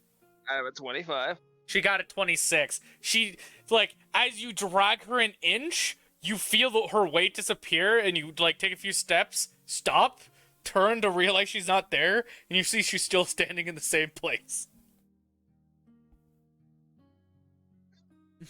It's very rude of you. The guy that was about to drag me into what is... It's just explosives. Come on. Come touch it. It's not gonna explode right away. What one of your assistants actually speaks up is like, and don't forget the biomass eating acid. Oh yeah. Well, also don't get water on it, so make sure your hands are. As says that to Seth, and he looks away to say that to her. He turns back to look to Tiri. She's gone.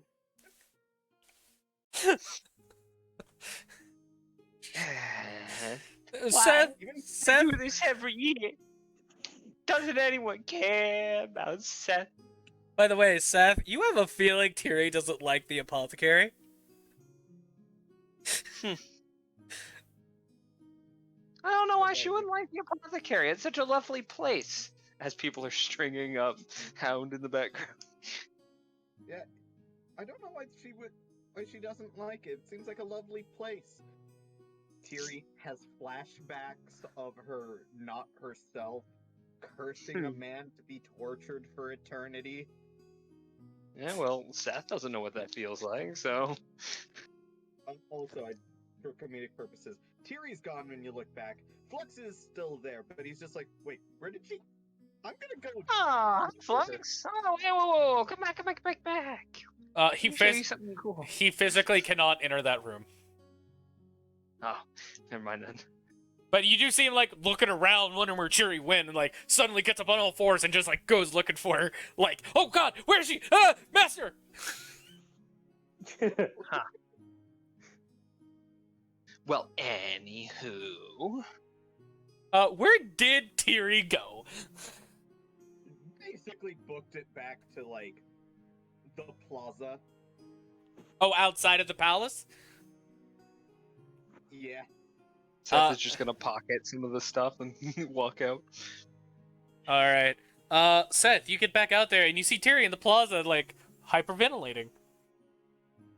Are you okay? Because I brought the explosives with me if you still want me to show you. God, please. Okay. God, I thought I made something cool. Oh, It but... probably is.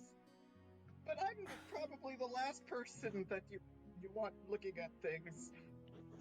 I'm gonna freak out at basically anything. Just shrugs. Hey, actually, to do an audio check, can Tiri please say something else? Something else. All right, 107 seems to be a good volume for you.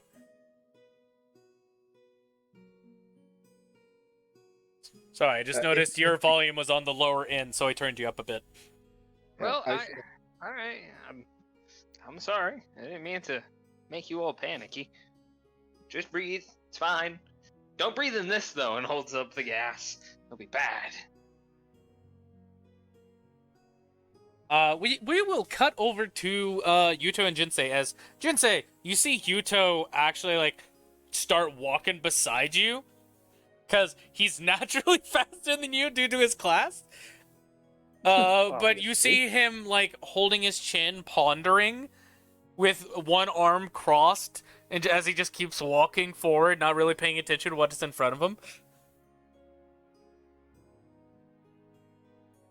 Something on your mind? Huh? What? Huh? As he just like shoots his head up and starts looking both ways before looking behind him. Oh, I should say, you can't sneak up on people like that. Who's doing the sneaking? Oh, fair point. I was in thought again, wasn't I? Yes, you were. Sorry about that. But yeah, just new information I got.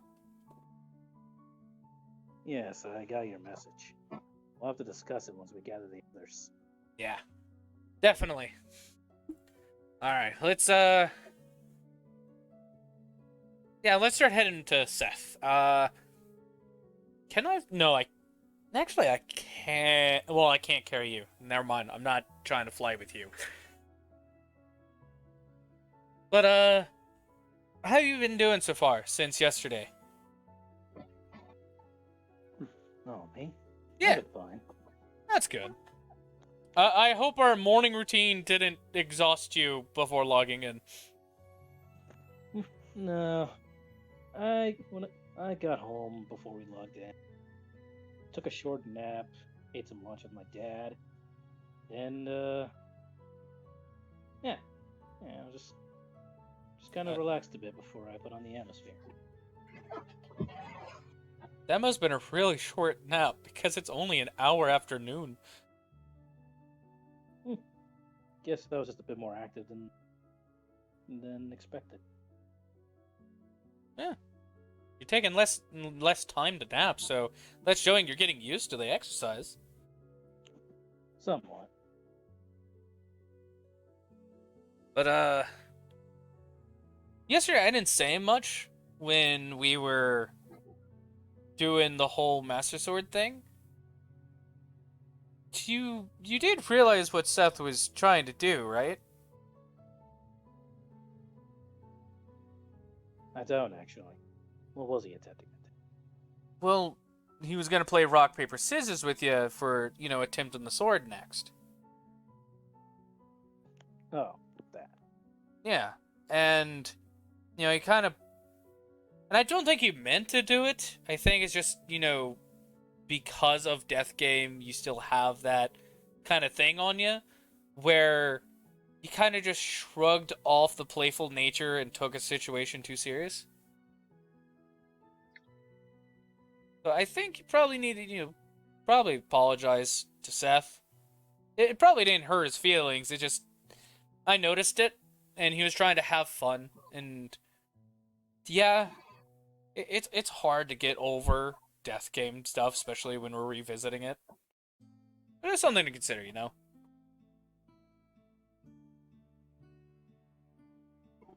he tell you that he was actively salty? No, I just kind of figured he was probably a little sad that you were taking something seriously when he was trying to, make light of the situation. But to be honest, it isn't a Death Game anymore. This is something I have noticed, even in myself, that I'm taking things a little too seriously. He's the only one that actually is treating it as, it's just a game. But because of the Death Game, even I'm still having a hard time separating that. So it's kind of remarkable how Seth is still able to act this way despite those traumas. So, honestly, I was just bringing it up because it was stuff I was doing too. Yuto, My behavior yesterday had nothing to do with the death game. Oh. Well, well, that's just still something I noticed. He was trying to, have fun after something, drastic go down, and is a little bit ignored.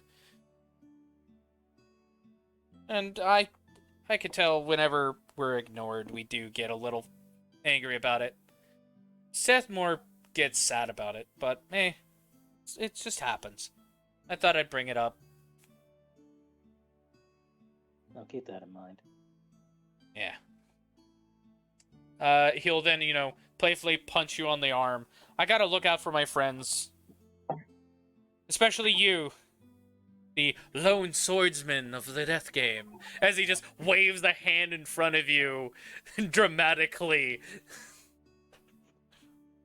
Bonk. Ha! There we go. There's that goofy nature. Alright, but Past that. I mean, hey, oh, hold on, I think your audio dropped. Oh, did it? Yes, it has dropped very quietly. Oh no! There we go, now it's back up. So, what were you saying? I was basically saying,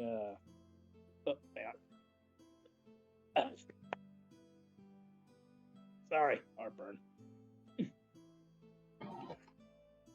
Ugh, that pizza. I was just saying, come on, let's go see what mess our idiot friend is. Yeah, let's do that. And, it just Seth and Terry just wait outside for the others appear? Kinda. Seth have anything more to spew? So this solid, as long as you're careful enough, it won't explode, and as long as we don't get it wet, it won't eat our flesh away. Okay.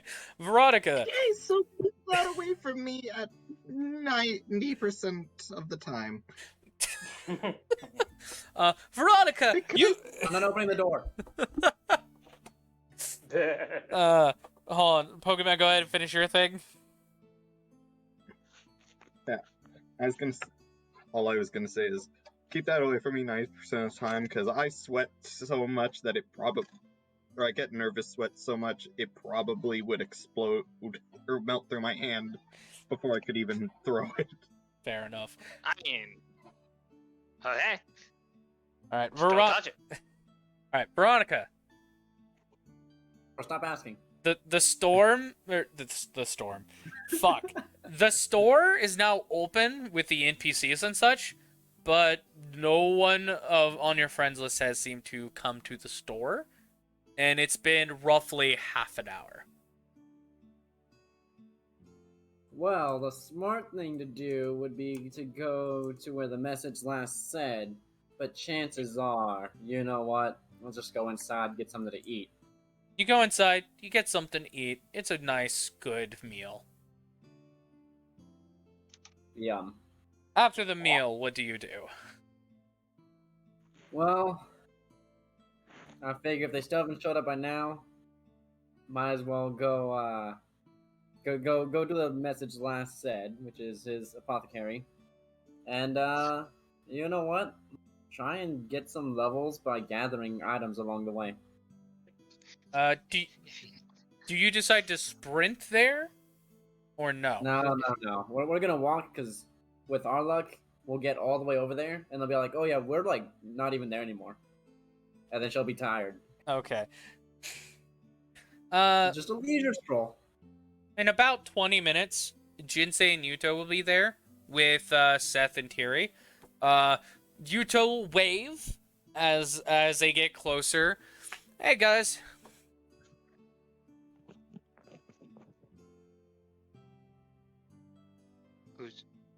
Who you talking to exactly? He waves to you two and says, "Hey guys." Okay, I wasn't sure who was talking to exactly. Just, hey, I got explosives. God. How does a "hey guys" turn into "who am I specifically talking to"? That's a general group hello. Still. But hey, Hello look, I there. got explosives. You have explosives. I have explosives. Why do you have explosives? Because I made them. They go boom. Camera away from me. Please give more detail than that so I can properly understand. Holds up tiny cube. I have explosives. It would be a tiny rock, tiny porous rock. Like one of those pumice stones that you would use in Did you say pumice? pumice, however you There you go. pronounce it. Yeah, it's pumice. I was like, interesting. That is an interesting way of saying it. Keep saying it, because it's funny. But, yeah. It also doubles as a high corrosive. It eats through your skin when mixed with a liquid and flesh. I saw Hound's mouth fall off. Well. Okay then.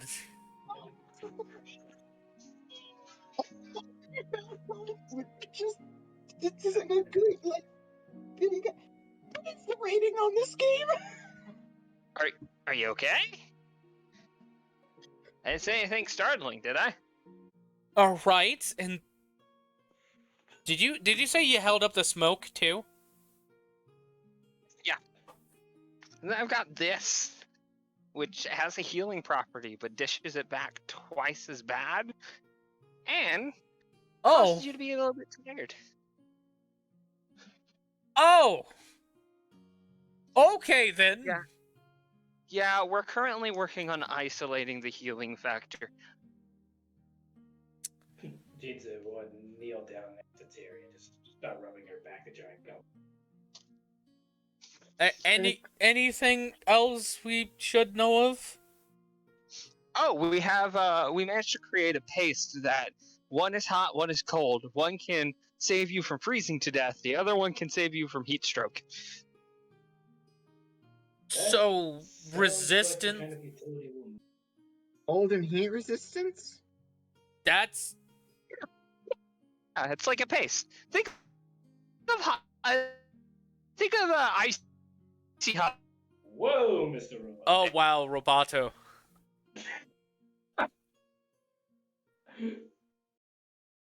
Whoa, Mr. Robot. By the way, he said it. Just imagine icy hot. But Seth, can you speak for a second? Icy hot, except two separate. Hi, sorry, I was still connected to the Wi-Fi. I'm currently walking to grab Nan's car. Gotcha. But yeah, no, think of icy hot, except two separate pastes, and they're both the most severe versions of themselves. Suddenly my comment having called into question. Don't worry, they've been human tested. Or can we count Hound as a human at this point? Yuri immediately drops in mood.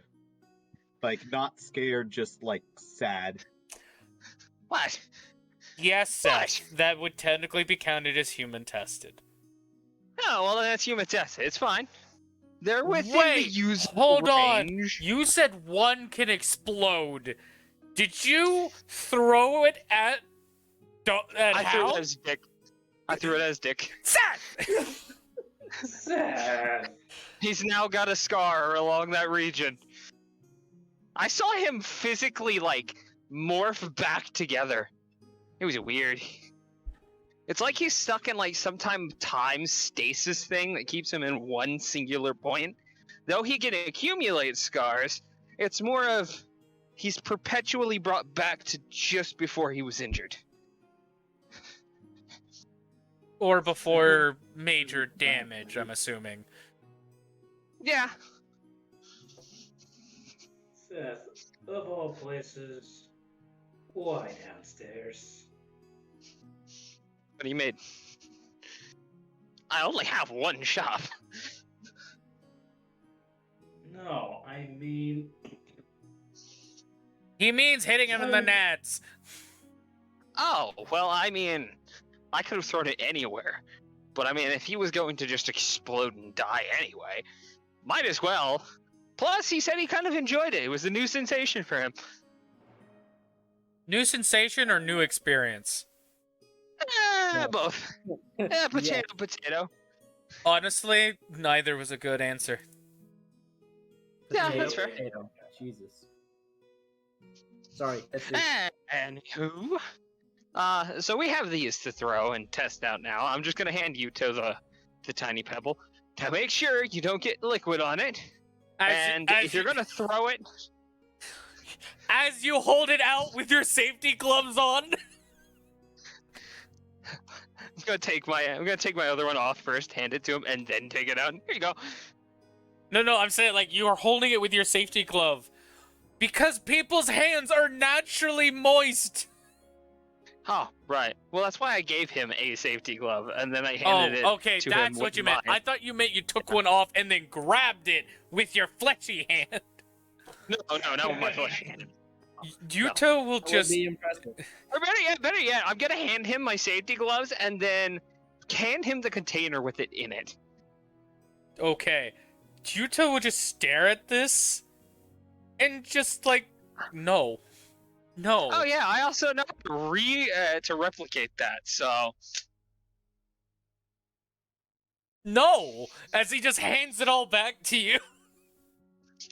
what? We could use it for the boss battle. Just think, if we have so many grenades, I mean, Seth, do you remember what grenades are notorious for besides blowing stuff up? you're blowing up the person wielding it. But I mean, Yuto's got training. He'll be fine. I mean, it has potential to blow any of us up. Radius Well, effect. obviously. That's any deadly weapon of mass destruction. Come on. Exact. That's why it's called mass destruction. And why? Well are we then, using mass destruction? it'll be A okay. little bit of mass destruction. It'll be okay. Well, I can at least hand you the tubes. The tube will be fine. Just, if you're gonna use it, make sure you throw it pretty far away. I don't know how big of a radius it is, or if it's just straight up. I remember seeing it once, but he inhaled that himself. Well, at least I know that if some Puffy? players somewhere else end up spontaneously exploding to some experimental object, I know who to blame. I'll let you know if we figure out how to isolate the healing factor. God. Because it even healed up his scars before causing them to come back. No, I will... Hold on, guys. I know what he's created is kind of big, but also, like, he has a point. We can use these things against enemies. Now, yes, it'll probably have a radius effect, but think about it. That's just more damage to who we're trying to hurt. Just think, it could be like a physical variant of Fireball. And I thought Milo was supposed to be a scientist. Wait, when Look, was... we're not all Oh, we're not all spellcasters here. Wait. When was Nilla a scientist? We've played together another world, Yuto. I mean, fair. I've seen her flex that big brain of hers. It's nuts. Fair enough. But, like, I wouldn't say she's scientist material just yet.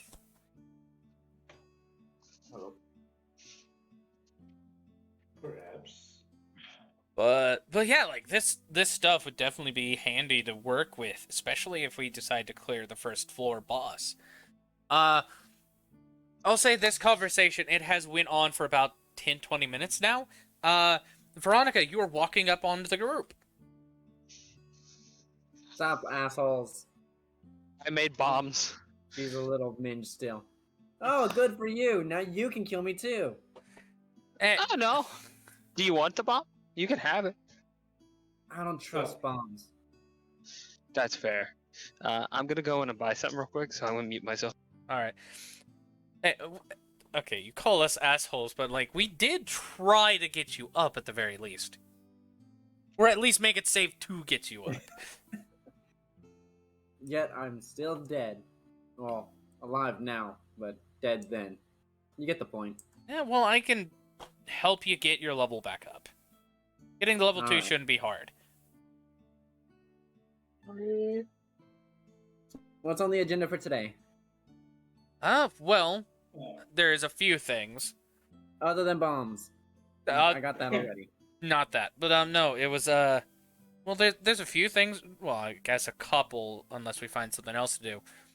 But we could go after the Sword in the Stone event, see what that gets us.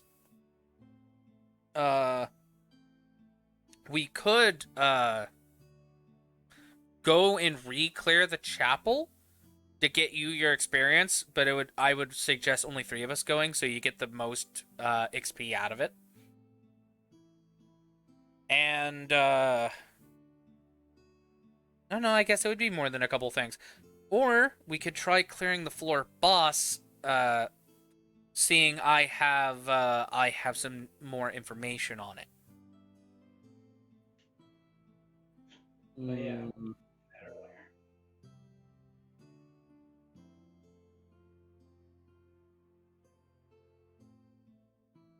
I do like the idea about that sword and the stone thing. Same, honestly. I pull out the lore book and start flipping through. By the way, Flux is trying to cuddle up to Veronika. It's like, sorry that you died. Kind of make it feel better. Dead.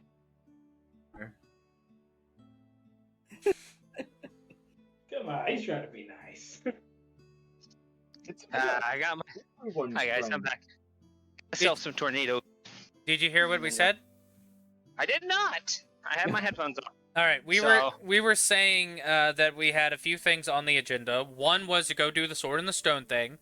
2 was to redo the chapel that had the Master Sword bit, but only 3 of us would go there to help Veronika get her level back up, so she gets the most XP out of it. Right. And 3 being we can actually try and attempt to clearing the first floor boss. Especially, Well, if we think about this, hold on.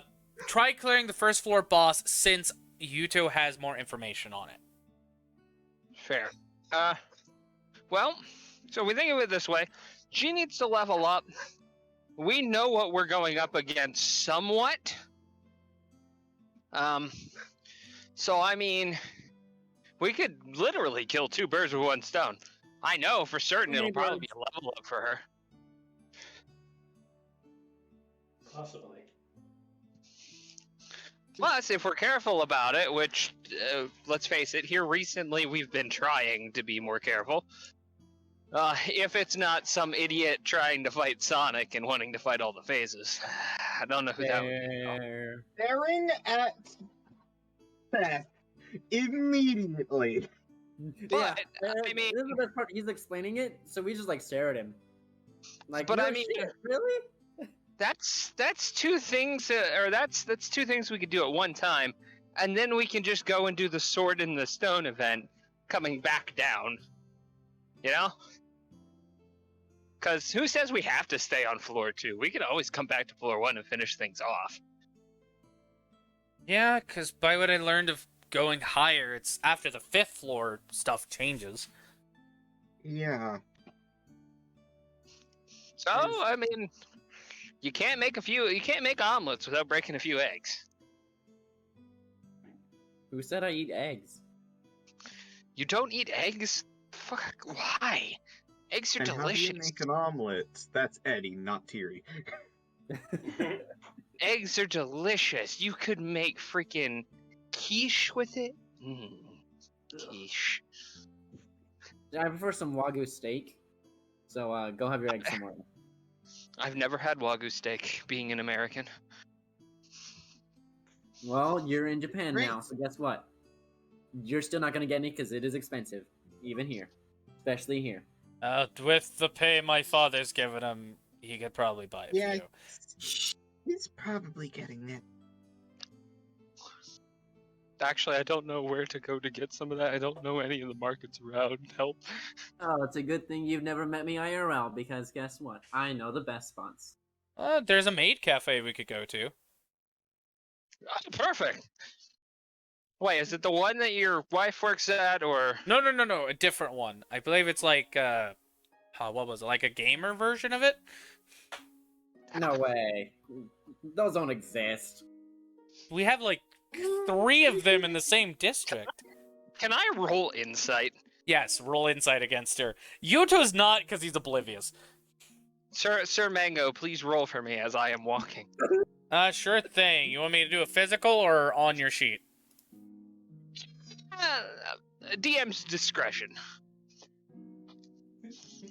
I'll do a physical for you, buddy. I just want to note, at the mention of the Maid Cafe, Jinsei would just quietly blush and turn away from her. All right, so Veronika, if you're wanting to hide this, I need you to roll a deception. Okay. No, but I'll do that. Deception. Ooh. Okay, that is a 4. I will say Seth doesn't even have to roll. Everyone gets this with just their passive. Oh, well, so. You gonna tell me? she works at one of those. You don't know which one, but she works at one, and she's So, kind of you trying want- to hide the fact. You want to tell us which one you work at? Absolutely Well, not. guy. Well, I mean, there's like, what? You said 3 in the district, right? 3 in the district we live by. There's at least 2 more in the next district over. Well, looks like I've got 5 days worth of searching. You'll be lucky. How about We'll be we doing get one Darwin's today. quest? Yay! Seth, you're married. Stop being a fucking stalker. I'm not. I want 2 people, damn it. Also, I can find out where she fuck. Nope. Retracting that. Yeah. Oh, now It's he's even a stalker. creepier than me searching. I mean, he could learn where she lives in like 2 days. But no, what he was going to say was, I could just figure out where she works in 2 days anyways. My wife has connections to all the maid cafes. Or also, this is out of character, by the way. You could just ask Argo. He could, but he doesn't, because he respects Argo's distance. See, Argo would gladly sell that information and act as if she doesn't live there either. Fair enough. The thing is, though, Argo more closely affiliates with Kirito's group, but not ours. Yeah. That is also true. Anyways, continuing on. But yeah, he'll find out in like 2 days anyways. But we'll worry about that later. Right now it's gaming, like she's saying. Anyway, I mean, so why not just go fight the floor boss, come back? I guess we could. But the thing I've learned, by the way, is before we get to the floor boss, there is at least 20 enemies before them. And then there is the boss and 2 groups of 2 minions that will constantly respawn in every few moments. Okay, then we need to gear up and get a few potions. I'll go back and see if we can't make any more of the grenades. That would help with crowd control. I will also state the switch mechanic will work differently in there, and that the switch mechanic is also of great valuable importance when it comes to the boss itself. Is it still the same first floor boss we all know and love? Kind of, but slightly altered. Was he But- back to using his original weapon? No. Ah, But, I loved his moveset then so much better. yeah, I know. But anyways, back to what I'm saying, though. We need one person constantly on the boss, so he doesn't move around the arena. So basically, we need a tank. All that's right, what it sounds Mobius. And a healer to keep the tank alive and everyone else. If Oh. it starts getting bad. He could also have Flux help out with the with keeping his attention. I can also do a little bit. If you're... This is where it gets tricky, though, Thierry. If you're wanting Flux to take attention, you'll have to be within 5 feet of him as part of the switch mechanic. Because familiars cannot do the switch mechanic without their master doing it. Somebody already tried that. You would have to switch with... You would have to switch with Jinsei for Flux to actually keep its attention while keeping yourself at risk of being hurt. All right, Jinsei. Seth's just gonna hold up his hand. Let's do this. But also based on the number of NPCs, I'm hoping my shop has finished research with a couple of AoE spells. A few spell scrolls would be nice to have, too. Especially if we Yeah. can successfully read them off and use them. Now, I also Yeah. will have to state this as well. He's technically easier, and through the information I got, you know that Minotaur we fought in the chapel. Yeah? I found out that I was doing so well is because they changed how skeletal enemies worked from the higher floors and added them to the lower floors and made them vulnerable to bludgeoning damage, which means it always doubles the damage dealt to it. So if we go back, quite literally all we have to do is punch them to do maximized damage output. Trying to cut them and pierce them isn't going to do much as they don't have flesh to get it. Everything is a shorter mass. And even if we do hit, it's not going to take a lot out of them. But if we can I'm sorry, continue. But if we shatter the bones, they can't reform. Okay, so what you're telling us is we could go get her leveled up, and then we can all level up to level 3 together. Yes, but also I wanted us to be a smaller group because experience gets spread out more. If we all just did it again as a 6, she wouldn't hit level 2 at all. So split the party. Some of us will go to the Sword and the Stone event, the others will go help her level up. That would probably be the best bet. But also, I'm the most effective technically in that chapel area because I can keep throwing punches where you guys can only throw one by how this system works. That is one In thing my that case, matters I should probably be really good because I can change my damage type at will. That's right. You can change like your spells to do actual bludgeoning damage, as you showed in before. Okay. Hitomi pops up. It's called damage adjustment. Tiri falls over. It's called damage From- adjustment. Terry falls over. Yuto just slams the book shut, and Hitomi goes back in. I know Hitomi. Shush. So, the question is who to go where? I don't need to go through the chapel again, so I would like to go towards the Sword of the Stone event.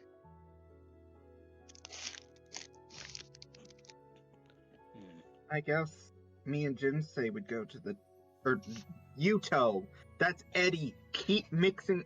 I'm sorry that I keep mixing up the Japanese names. You're fine. It's okay, don't worry. Just know Jinsei is green. Yeah, I'm green I boy. try. I am Daisy Boy. I guess it's me and Yuto going to the chapel since we're probably the best equipped. Sounds How like many it. of us are there at the moment? 4 5. or 5? 5. Okay. Now, I will have to say, for the boss fight of the first floor, since there's only 5 of us, no one, like, whoever switches with the person doing the I boss walk. fight can only switch in and out for the boss.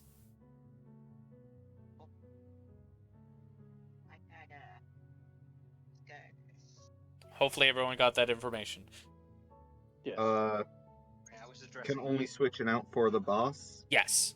So if one person goes on the boss and someone switches with them, they are now designated partners. No one else can switch for the boss. Gotcha.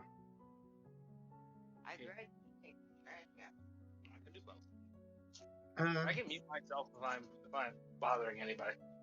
No, you're fine. I was just making sure you heard what I said about the boss. I did. Yeah. Okay. What matters? If I end up forgetting, I'm sure you'll remind me. Or you'll die. Or I'll die. All right. Guess I'll die. So, Guess I'll die. guess I'll die. All right. So, what's the plan we're gonna go with? We gonna go with splitting up, doing the 2 separate things? I think Divine Mentor is probably the best bet. Yeah. If you ask me, I think that's the most efficient way to go about this. Yeah. All right. So, it's just gonna be you and Seth when you go do the sword and the stone. You guys think you can handle that by yourselves? Are you kidding me? We'll be fine. Me and Jinsei? All right. Yeah. Which We'll be fine. Which, by the way, since the party's being split, I am not going to keep going back and forth between maps. I will actually just roll a die to consider if they are successful with the Minotaur and the skeletons. Hey, I didn't put trash back. That's fair enough. It does speed things up. Yes. And if I remember correctly, let's see, there's 3, 2, 3, 1, 2, 1, 2, 2, 3, 4, 5, 6, 7, 8, 9, 10, 11, 12, 13, 14. There were 14 normal skeletons before, correct? I believe so. Alright, so that'll be 14 skeletons, gotta get that XP, and then the XP for the Minotaur skeleton. By the way, DM, Mm-hmm. would my shop be done with researching those spells from before? What were the exact spells you were researching? Ice Knife, Thunder Wave, and Grease. All of them first level or second level? Yes, all of them first. I would say Grease definitely is done. Ice Knife is still being developed because how it works, it is both a physical attack and an explosive radius. Okay. And Thunder Wave, I'll say Thunder Wave is also complete. Okay.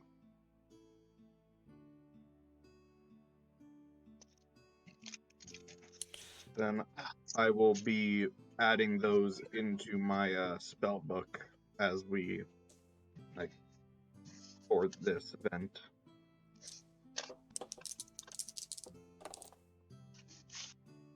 Oh, fuck, okay. Alright, so, how does Seth and Jinsei feel about having an episode all to themselves?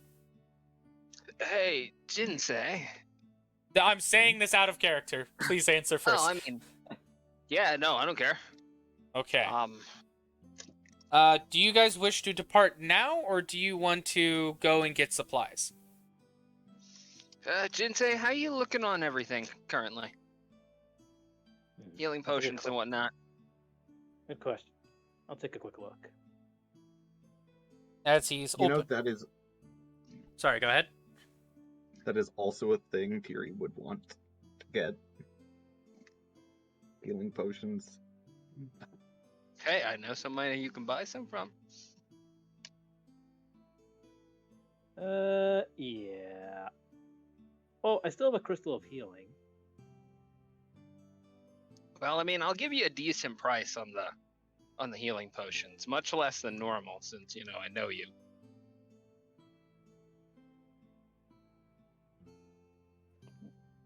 All right. Name your price. So, what? How much is a normal healing potion of that level, Mike? A standard healing potion? Mm-hmm. 50 gold pieces. Tell you what, I'll cut the price in half. 25 per gold, per healing potion. Or you can pay not 60. You can do a About debt system, by the way. 70. About 70 for 3.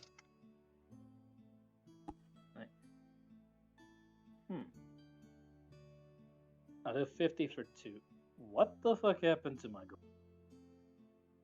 What do you mean?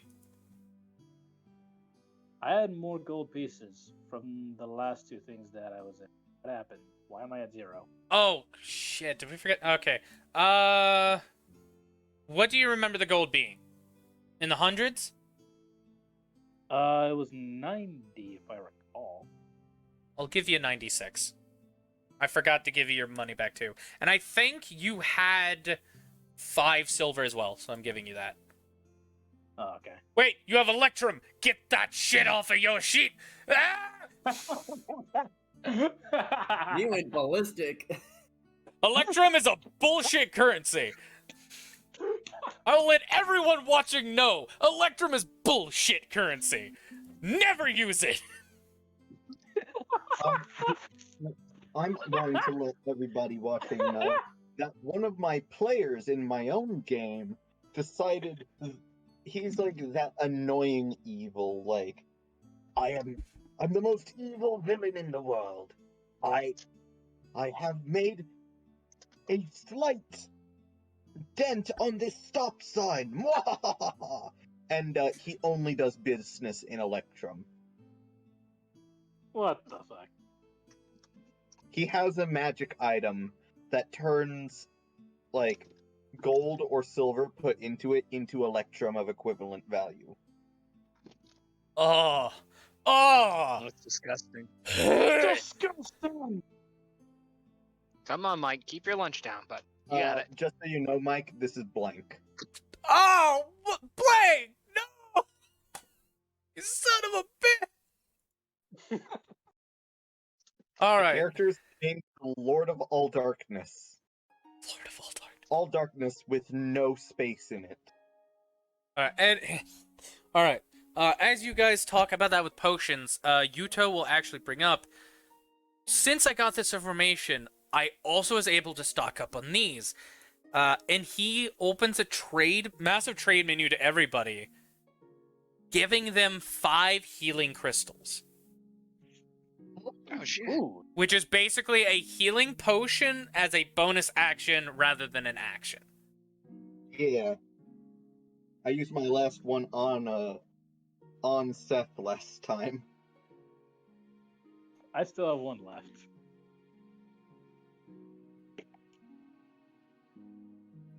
Guess I gotta bump that up to 6. Shit.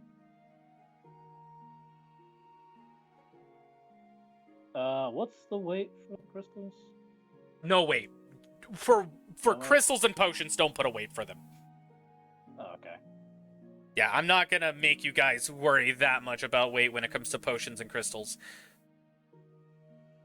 I guess I just leave this blank then? Yes, leave weight blank. Okay, what about uses and per use? You would put 5 uses, and then or no, you would put 1 per use, and then it'll put a slash for the uses, and you do 5 out of 5. Thing. You said you gave everybody 5, right? Because I was already holding 1. Yes, so you have 6 now. So you would be 6 out of 6. Okay. So 1 per use /6. Yeah, I currently have 5 in my inventory now. you go. Got that. And I got 2 healing potions from Seth.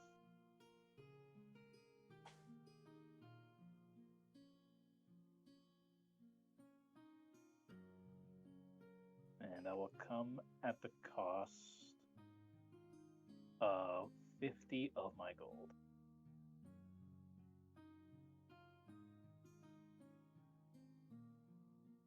Do-do-do. 2 uses, 1 break. That will come at a cost of 50, so I'm down to 46 gold. I'm good. I have made the changes.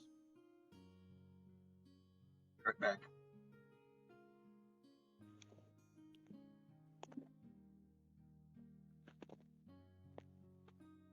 All right. So, Jinsei, do you give him the gold for how many potions was it?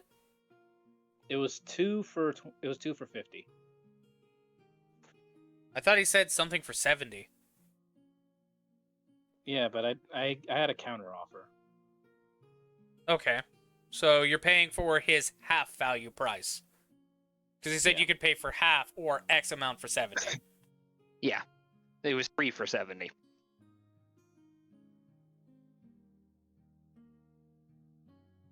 But I mean, whatever you want to do, business is business, my guy. Yeah, I'm carrying more than enough healing items, right? Well, that's fair, since Yuto did, give us these. So I can't fault you in that. Well, holds out a hand. Hey. Shall we make a deal? Okay, there, Alistair. You know, I have some family from Georgia, right? 50 gold pieces for 2 potions. Is that a reference to the fiddle song? That went down Georgia, my guy. God. Fucking. Wow. What? What? There's nothing wrong with that. No, definitely not. What wrong? What be wrong with that, huh?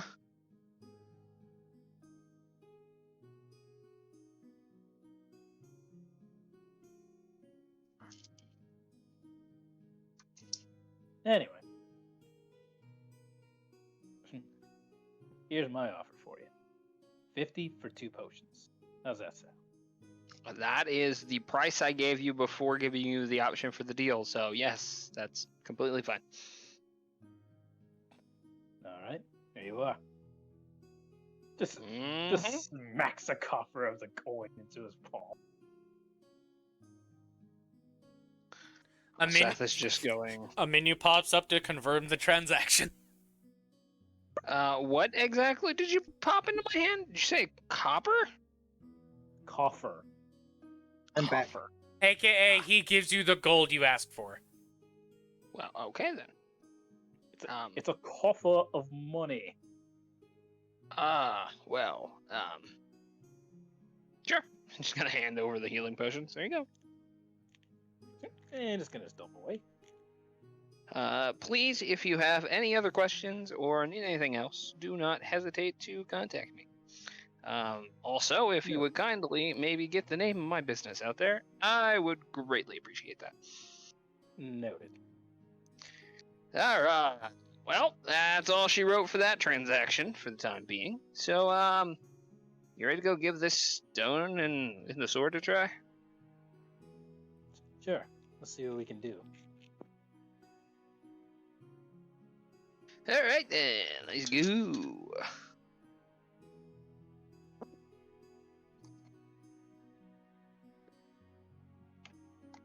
Snap, crackle, pop. Ugh.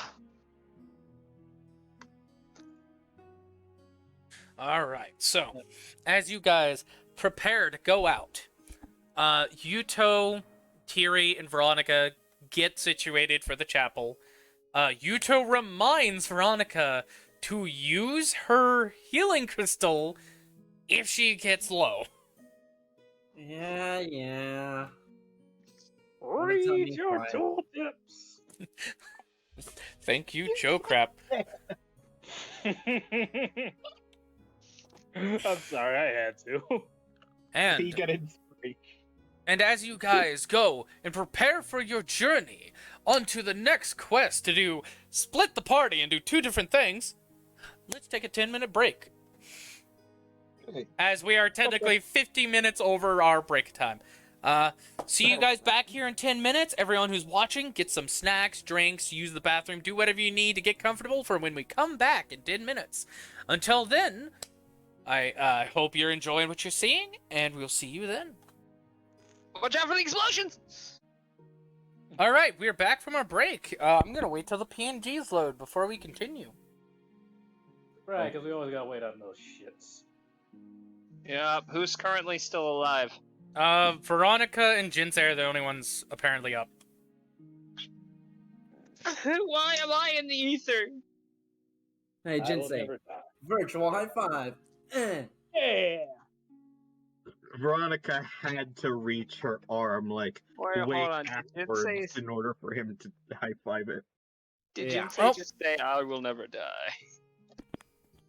Yuto's up. I am life itself. Yuto has loaded in. By the way, I'm eating a chicken breast and cheese sandwich. Ooh. Nice. I'm pouring Warm myself a glass of warm Violated by tea to take with me to work. Ooh. Mostly because I had a bunch of extra hot water. And, I mean, why the fuck not, you know? I get that. Go ahead, All right, plop Seth that is in. there. Hey, I'm alive! Jinsei, it was weird. It was like this weird ether. Ether, you say? Have you been doing Pokemon drugs again? No, I've been snorting Pokeballs! That's the same thing, but okay. Oh, No, you I can- thought they were different. My bad. No, you've been snorting ether and No, elixir. no, I don't do that. No, I don't do that. It's been no, it's the embalming fluid. Ew. Oh, no. Getting Okay, let's move started on. early. Let's move on. Back. That's Alright. not even a drug. That legit kills you. Yeah, we're done You know, talking about I'm still alive. We're done talking about this. Yes, please. I'm still not dead.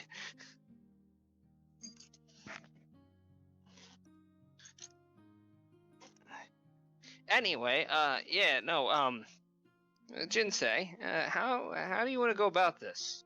Who gets the final thing? You know, I never really thought about it that way. I'll tell you what, though. I've already got, well, two very special weapons. One of them needs to be repaired, and the other, well, have you seen this big hulking thing on my back? I see that magnificent beauty. I think it's only fair that you actually get for a change. Oh, thank you. Well, either way, let's make it fun. Oh, wait, you hold on. know. There's, wait, pause. There's a third person in this group. No, there isn't. Turn. Oh, is it just literally just There's- me and Jinsei? There's 5 Yeah. of you, Yeah, there's and only 5 of 3 us. is going to the chapel. Oh, okay. Yeah, there's only 5 of us. Thing. My bad. I didn't. I thought there were 3 of us going to the Sword in the Stone. Nope, That just was my Someone wasn't paying attention. just you That's how they two. die. Look, man, I'm sorry. I had to get ready for work. I apologize. Okay, I'm sorry. Sorry, Ron. It's Wingardium Leviosa, not Leviosa.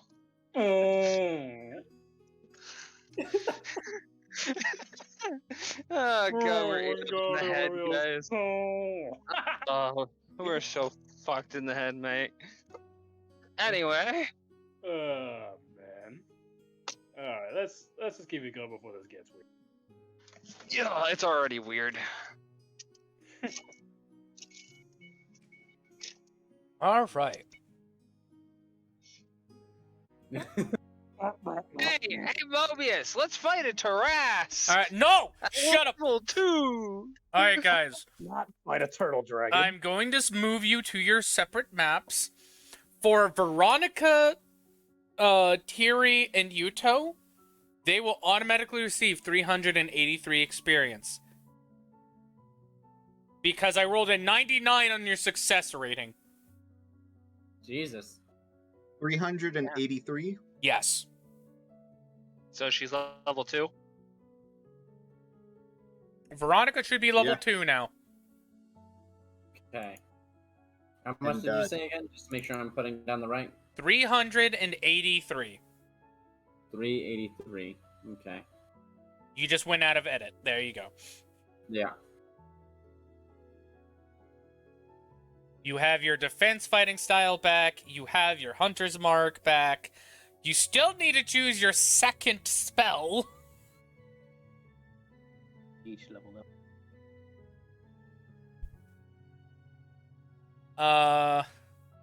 And you need to roll a d10 plus 1 for your health. Okay. Let me do that. Tiri and Yuto should be level 3 now. Yup.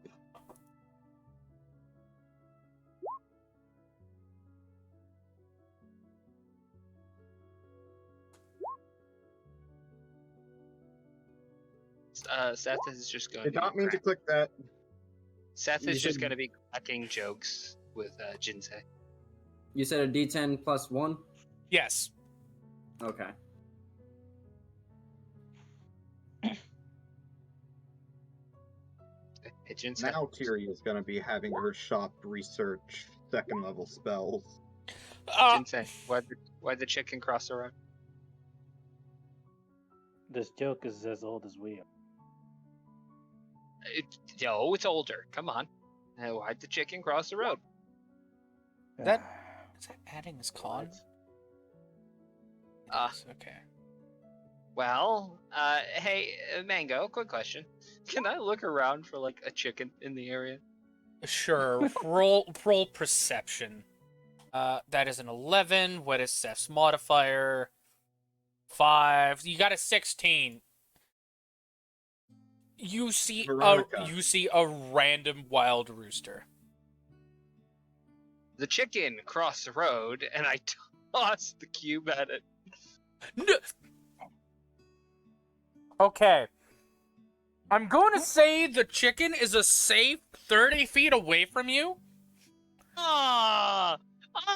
Come on! Stop. Don't blow yourself Quit! up. Jinsei!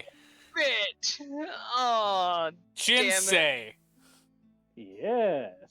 Since you're within 25 feet of the thing, I need you to make a dex save. Oh, god damn it. Oh, I'm safe. I'm safe. Right. Yeah, you're safe from the blood splatter. Should have warned him. Oops. Ah! Jinsei, you see this chicken get hit. Actually, no. Roll me an attack. Actually, I'll roll your fucking attack roll. Please. You Because if fuck. it doesn't hit it, is it gonna just explode on the ground or? It'll explode near the chicken and kill it. But no, it hits it because you got a 15. You see this chicken just explode in a bloody cloud, and some of it gets on your like face, and your To become a face, chicken nugget. your face starts burning.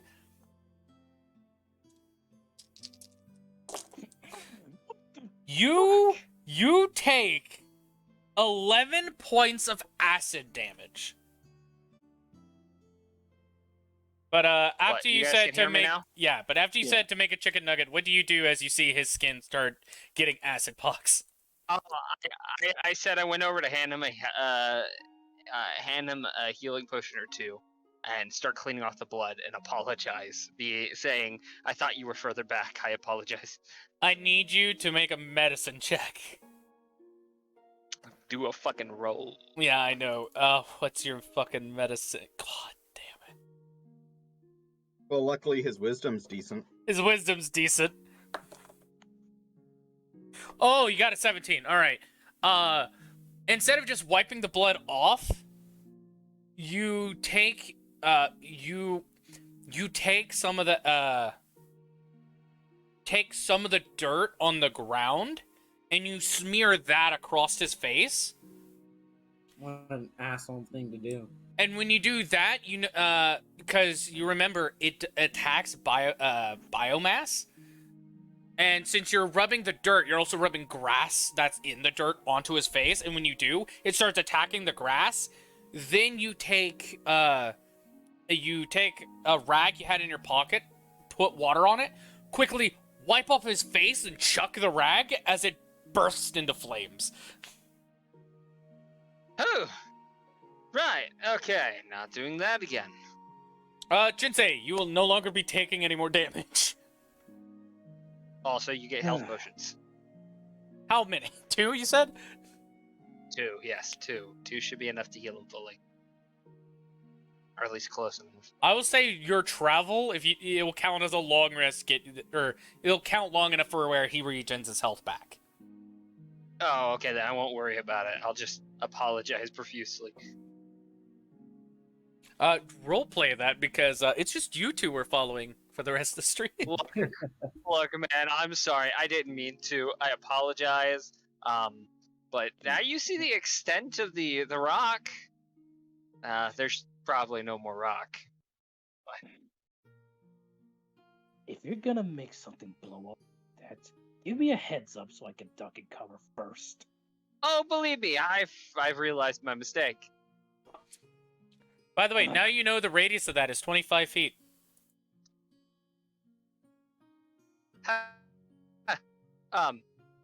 So, friend, now you see the extent of my research thus far.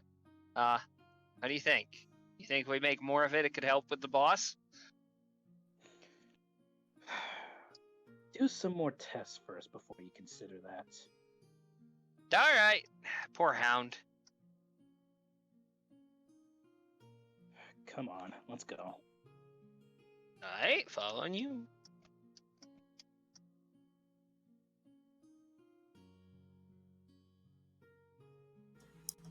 All right. Sorry, I was adding stuff into features. Oh, look, Mobius, a chicken! Or not Mobius. Look, Jinsei, a chicken! Hey, don't you fucking dare! No. Don't you dare! He doesn't have any more, so you only had 2 samples of the shit. Well, I don't got anything. We're just saying, hey, look, dinner. You gotta be hungry. No. Alright. Tough crowd. Wah, wah, wah, wah. Shut up, sousaphone man! All right. Trombone man! And anyways, as I continue to try and figure out shit, I'm just gonna throw you into the center of this. Oh, shit! Here's the map. As yeah. It looks beautiful. someone share a screen to him. Mango. Yes, sir. Mango. I am driving. Oh, fuck. Oh, in that case, probably not a good idea. Will do so for when you stop.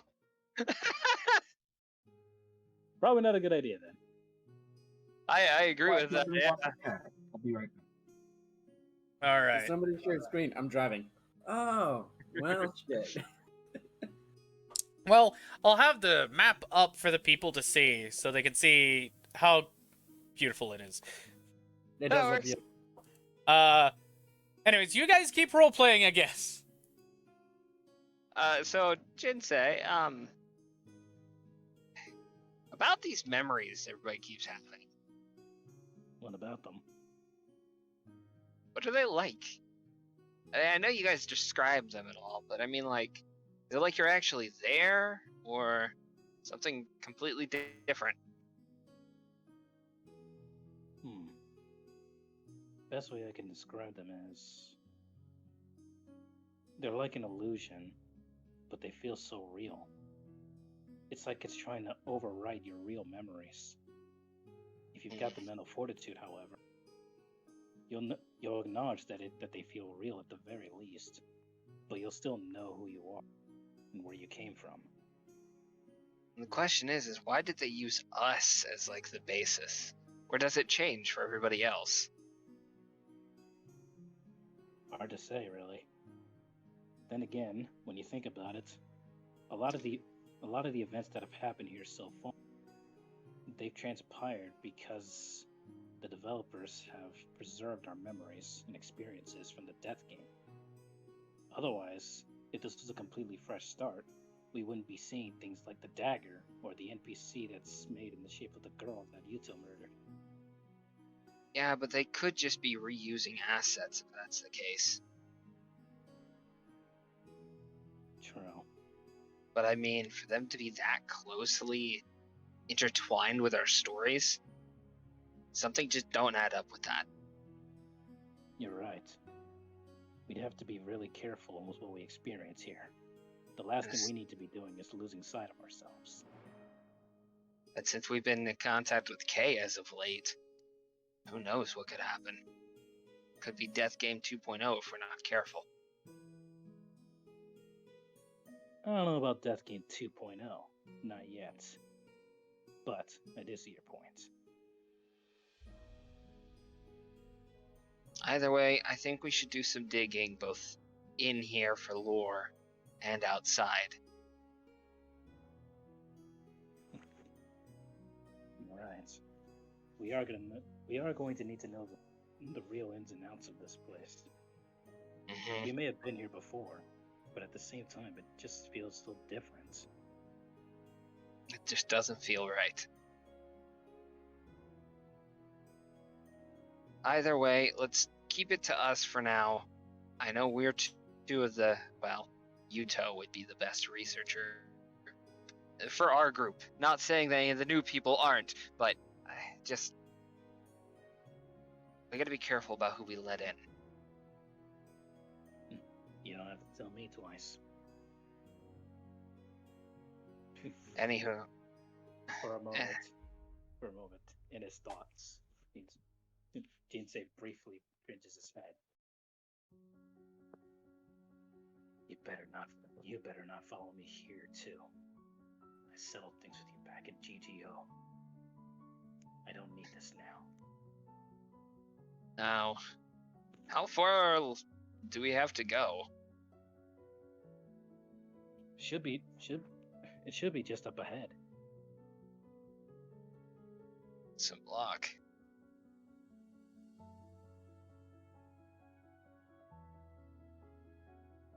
Is there a particular place in Aincrad that you just feel more at home at? Weirdly enough, in the Death game, I didn't necessarily have a home to go back to. I was always on the move. But the place I always seem to... But if I really had to guess, out in the field, I guess you can say the place that I felt the most at ease would be lush forests. They're teeming with so much life, and the atmosphere is always so serene. It helps calm my mind. That's fair. I always found myself a little more at ease, well, out in the field, you know? Don't get me wrong, I liked being in town just as much as the next person. Only safe spot, but something about being out there, knowing that it's not much different from real life. One mistake could be the end. There's this subtle comfort to that, you know? Yeah, I hear you.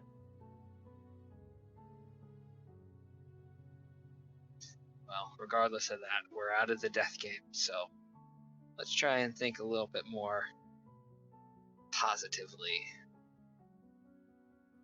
Of course, as much as I do want to enjoy the experience, I still would rather not die.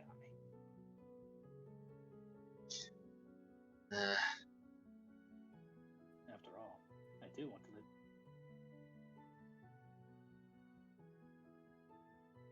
Do you ever have anybody you think about from back then?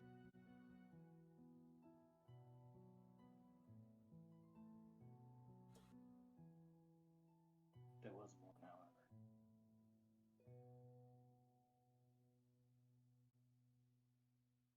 I didn't know her too well, but know what she said.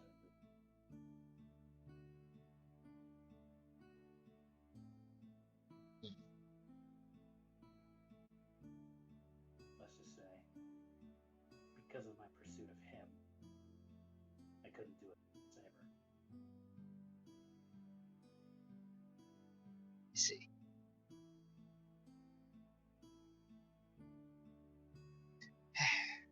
Just gonna pat Jinsei on the back. Alright, let's double time it to the area.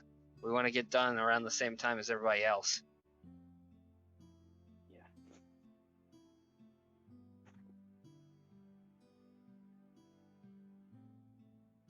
Death just silently jogs. You can fly. Oh, right, yeah, flight. Seth just jogging along looks up. Right, so right, wings. Could take off. That's a sylph, right? Yes. Okay, then I can make this noise. I mean, I'll hold back flying really quick. I'll keep up with your pace. I always say that. The only reason why I made the noise is because we all know sylphs are supposed to be super fast. Meow.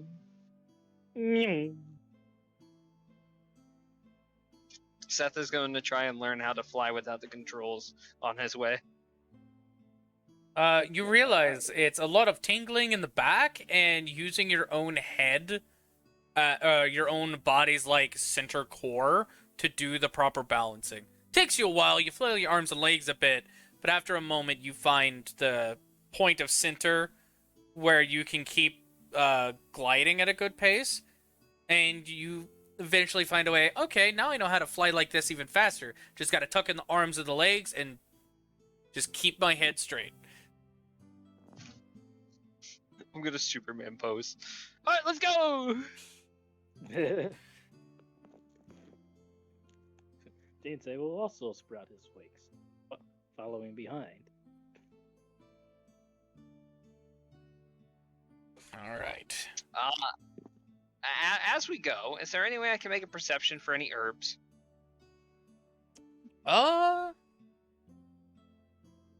Any herbs? Yeah, like herbs. You would, Anything of like worthwhile. you would have you would have disadvantage or a -5. You can choose. Let's go with -5. That's a 4. Nope. Alright, that's fine. Flying too fast.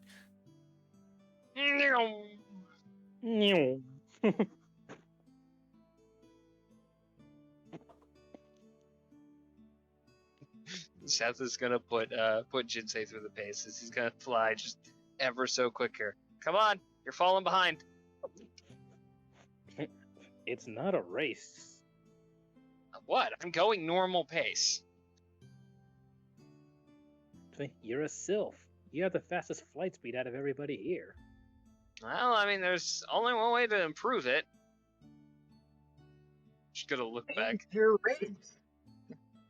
Come on, fly faster. I can't fly any faster than this. Something You just forget, I'm a salamander. slows down a little bit. You guys, your big heavy armor. What, you think if I drop this sword I'll go faster? That's not the way this works. By the way, Seth, you now realize he is wearing heavy armor and flying pretty well with it on. That's fair. Bitch. You realize, oh, that's right. That is the salamander's unique trait. Wait, hold on. I'm wearing heavy armor. No, you're not. I thought I was. No, you're wearing medium armor. If you- Never mind. Are you? I think I am. Should be scale mail. Or not scale mail. Chainmail. Yeah, No, you're not flying. You're walking. Wait, Yeah, no. Yeah, thank you for pointing that out. Seth can't Yeah, you're fly because he has heavy armor. You're welcome. I will say, so you could fly. Do you want to switch to a medium armor? Yuto would give you one. I will walk. All right, I'll so walk my happy ass. you're definitely not going to get there before everyone else. It's okay. Unless you sprint. I will sprint. Run, Okay. bitch, run. Gotta work on the endurance. Jinsei, where you're flying at a normal pace, he is having to sprint just to make 10 feet ahead of you every now and then you would have to dash just to catch up, be ahead of him for a bit, and then, dash again every now and then to stay pace with him. Whew. It's a good workout. How you guys like water bottles? Do you sprint past even random encounters of animals trying to kill you? Yeah. Okay. Thank God. By the way, are you done driving yet? No. Fuck. I just turned in Louisville. Okay. I'm not even, Well, I'm not I even got a new everything set up for combat, finally. I will have to Okay. say, the unique boss I made for this area is, I'm technically using the stat block for one thing, but not going to be using its stat block for the fight. Interesting. Yeah. Are we there yet?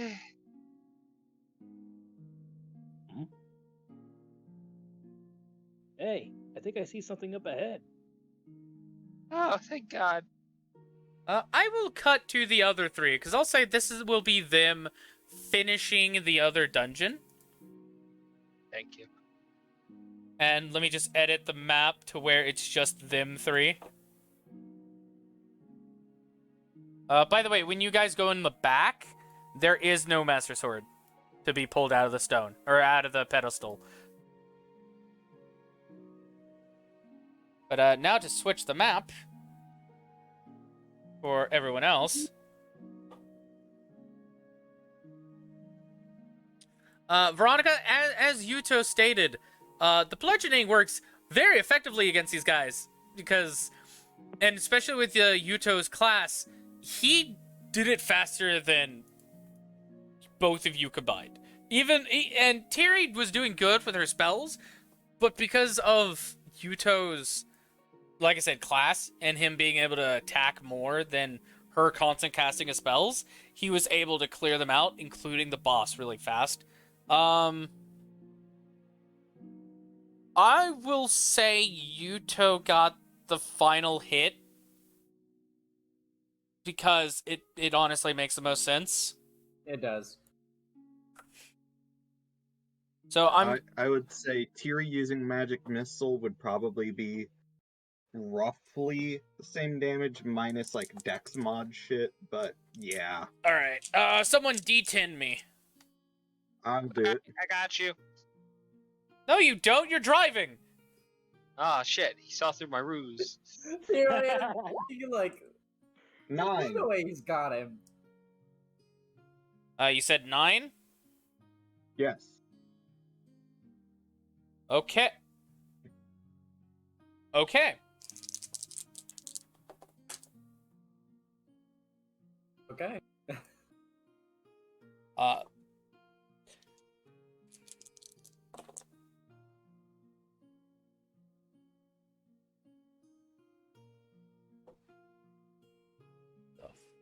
Is that okay?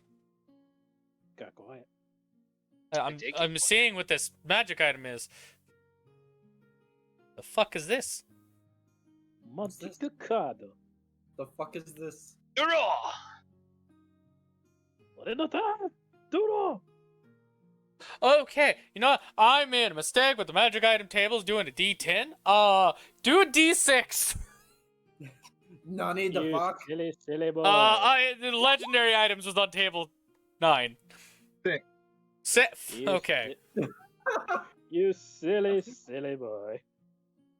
All right. This isn't Yeah. more in our playing field. Okay. Huh.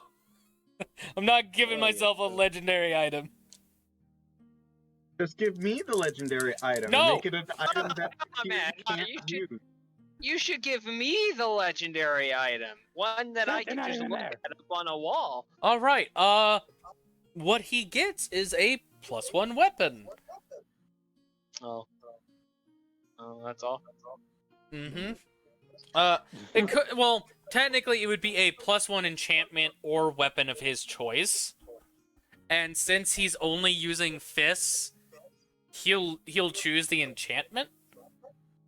But since there's nothing to enchant, it'll give him it'll give him an item that fits his fists. And I'm going to be using my homebrewed brass knuckles item. Homebrew. Mm. Some homebrew beer. I love homebrew. Some home. Ale Yeah, just like- sounds.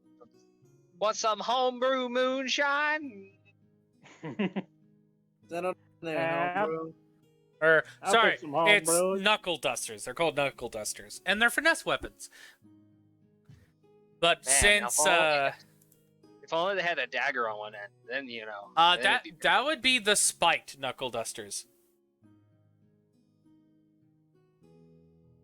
And that would be piercing damage.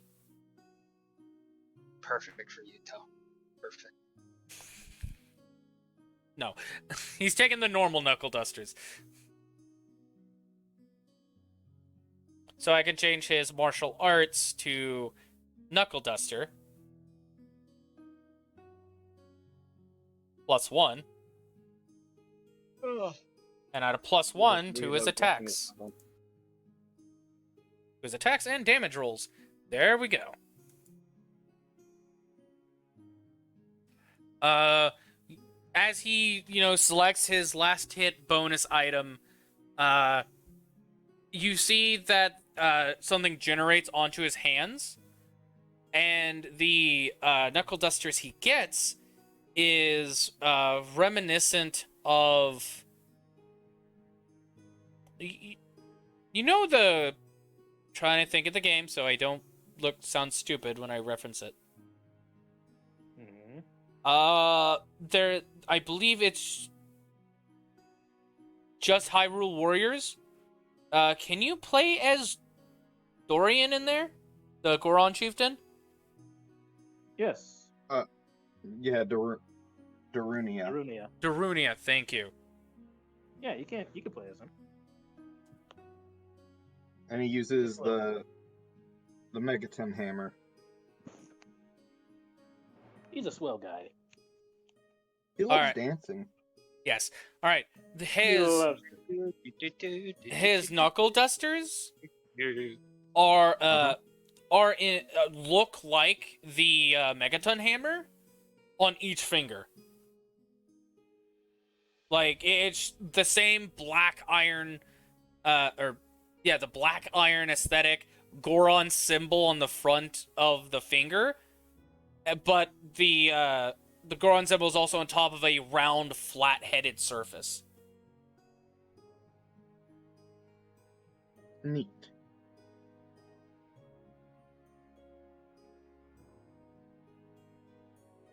Well, I guess it wouldn't have the Goron symbol because that would be a copyright thing. Well, I just got into Newcastle, so I'll be at work soon. All right, It's the Goron symbol. However, the middle triangle is upside down. Totally different. Do not steal. Yeah, come on, man. Don't steal. I'll say they altered it to make it more look like the character Crystal, Yeah. and the 3 triangles are all reversed, but 2 are on the sides, 1's on the bottom. Well, I guess 1 wouldn't be reversed; it's just on the opposite side of the diamond. Different enough where it won't cause problems legally. It's just like this.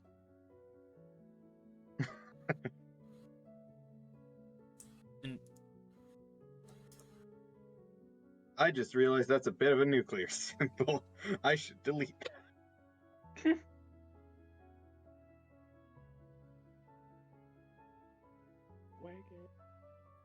That's how the 3 triangles are set, and then there's the diamond in the center. Driving now. I am a terrible artist, but I'm driving now. Got dust in my eye. It really fucking hurts. I might just fucking cry. there. That's essentially what the symbol looks like. Is Yeah. diamond in the center and the triangles on 3 different edges. Ah! Gotcha. I'm a terrible artist, but if people look up the Goron symbol, they'll understand what I was trying to draw there. But yeah, he gets those, and he looks over to Veronika. All right, you level 2 again? Yep. Thanks. Nice. All right, that's good. And then you see his and Tiri's things also come up, saying they leveled up to level 3. Ah, fuck. Fuck. Ah!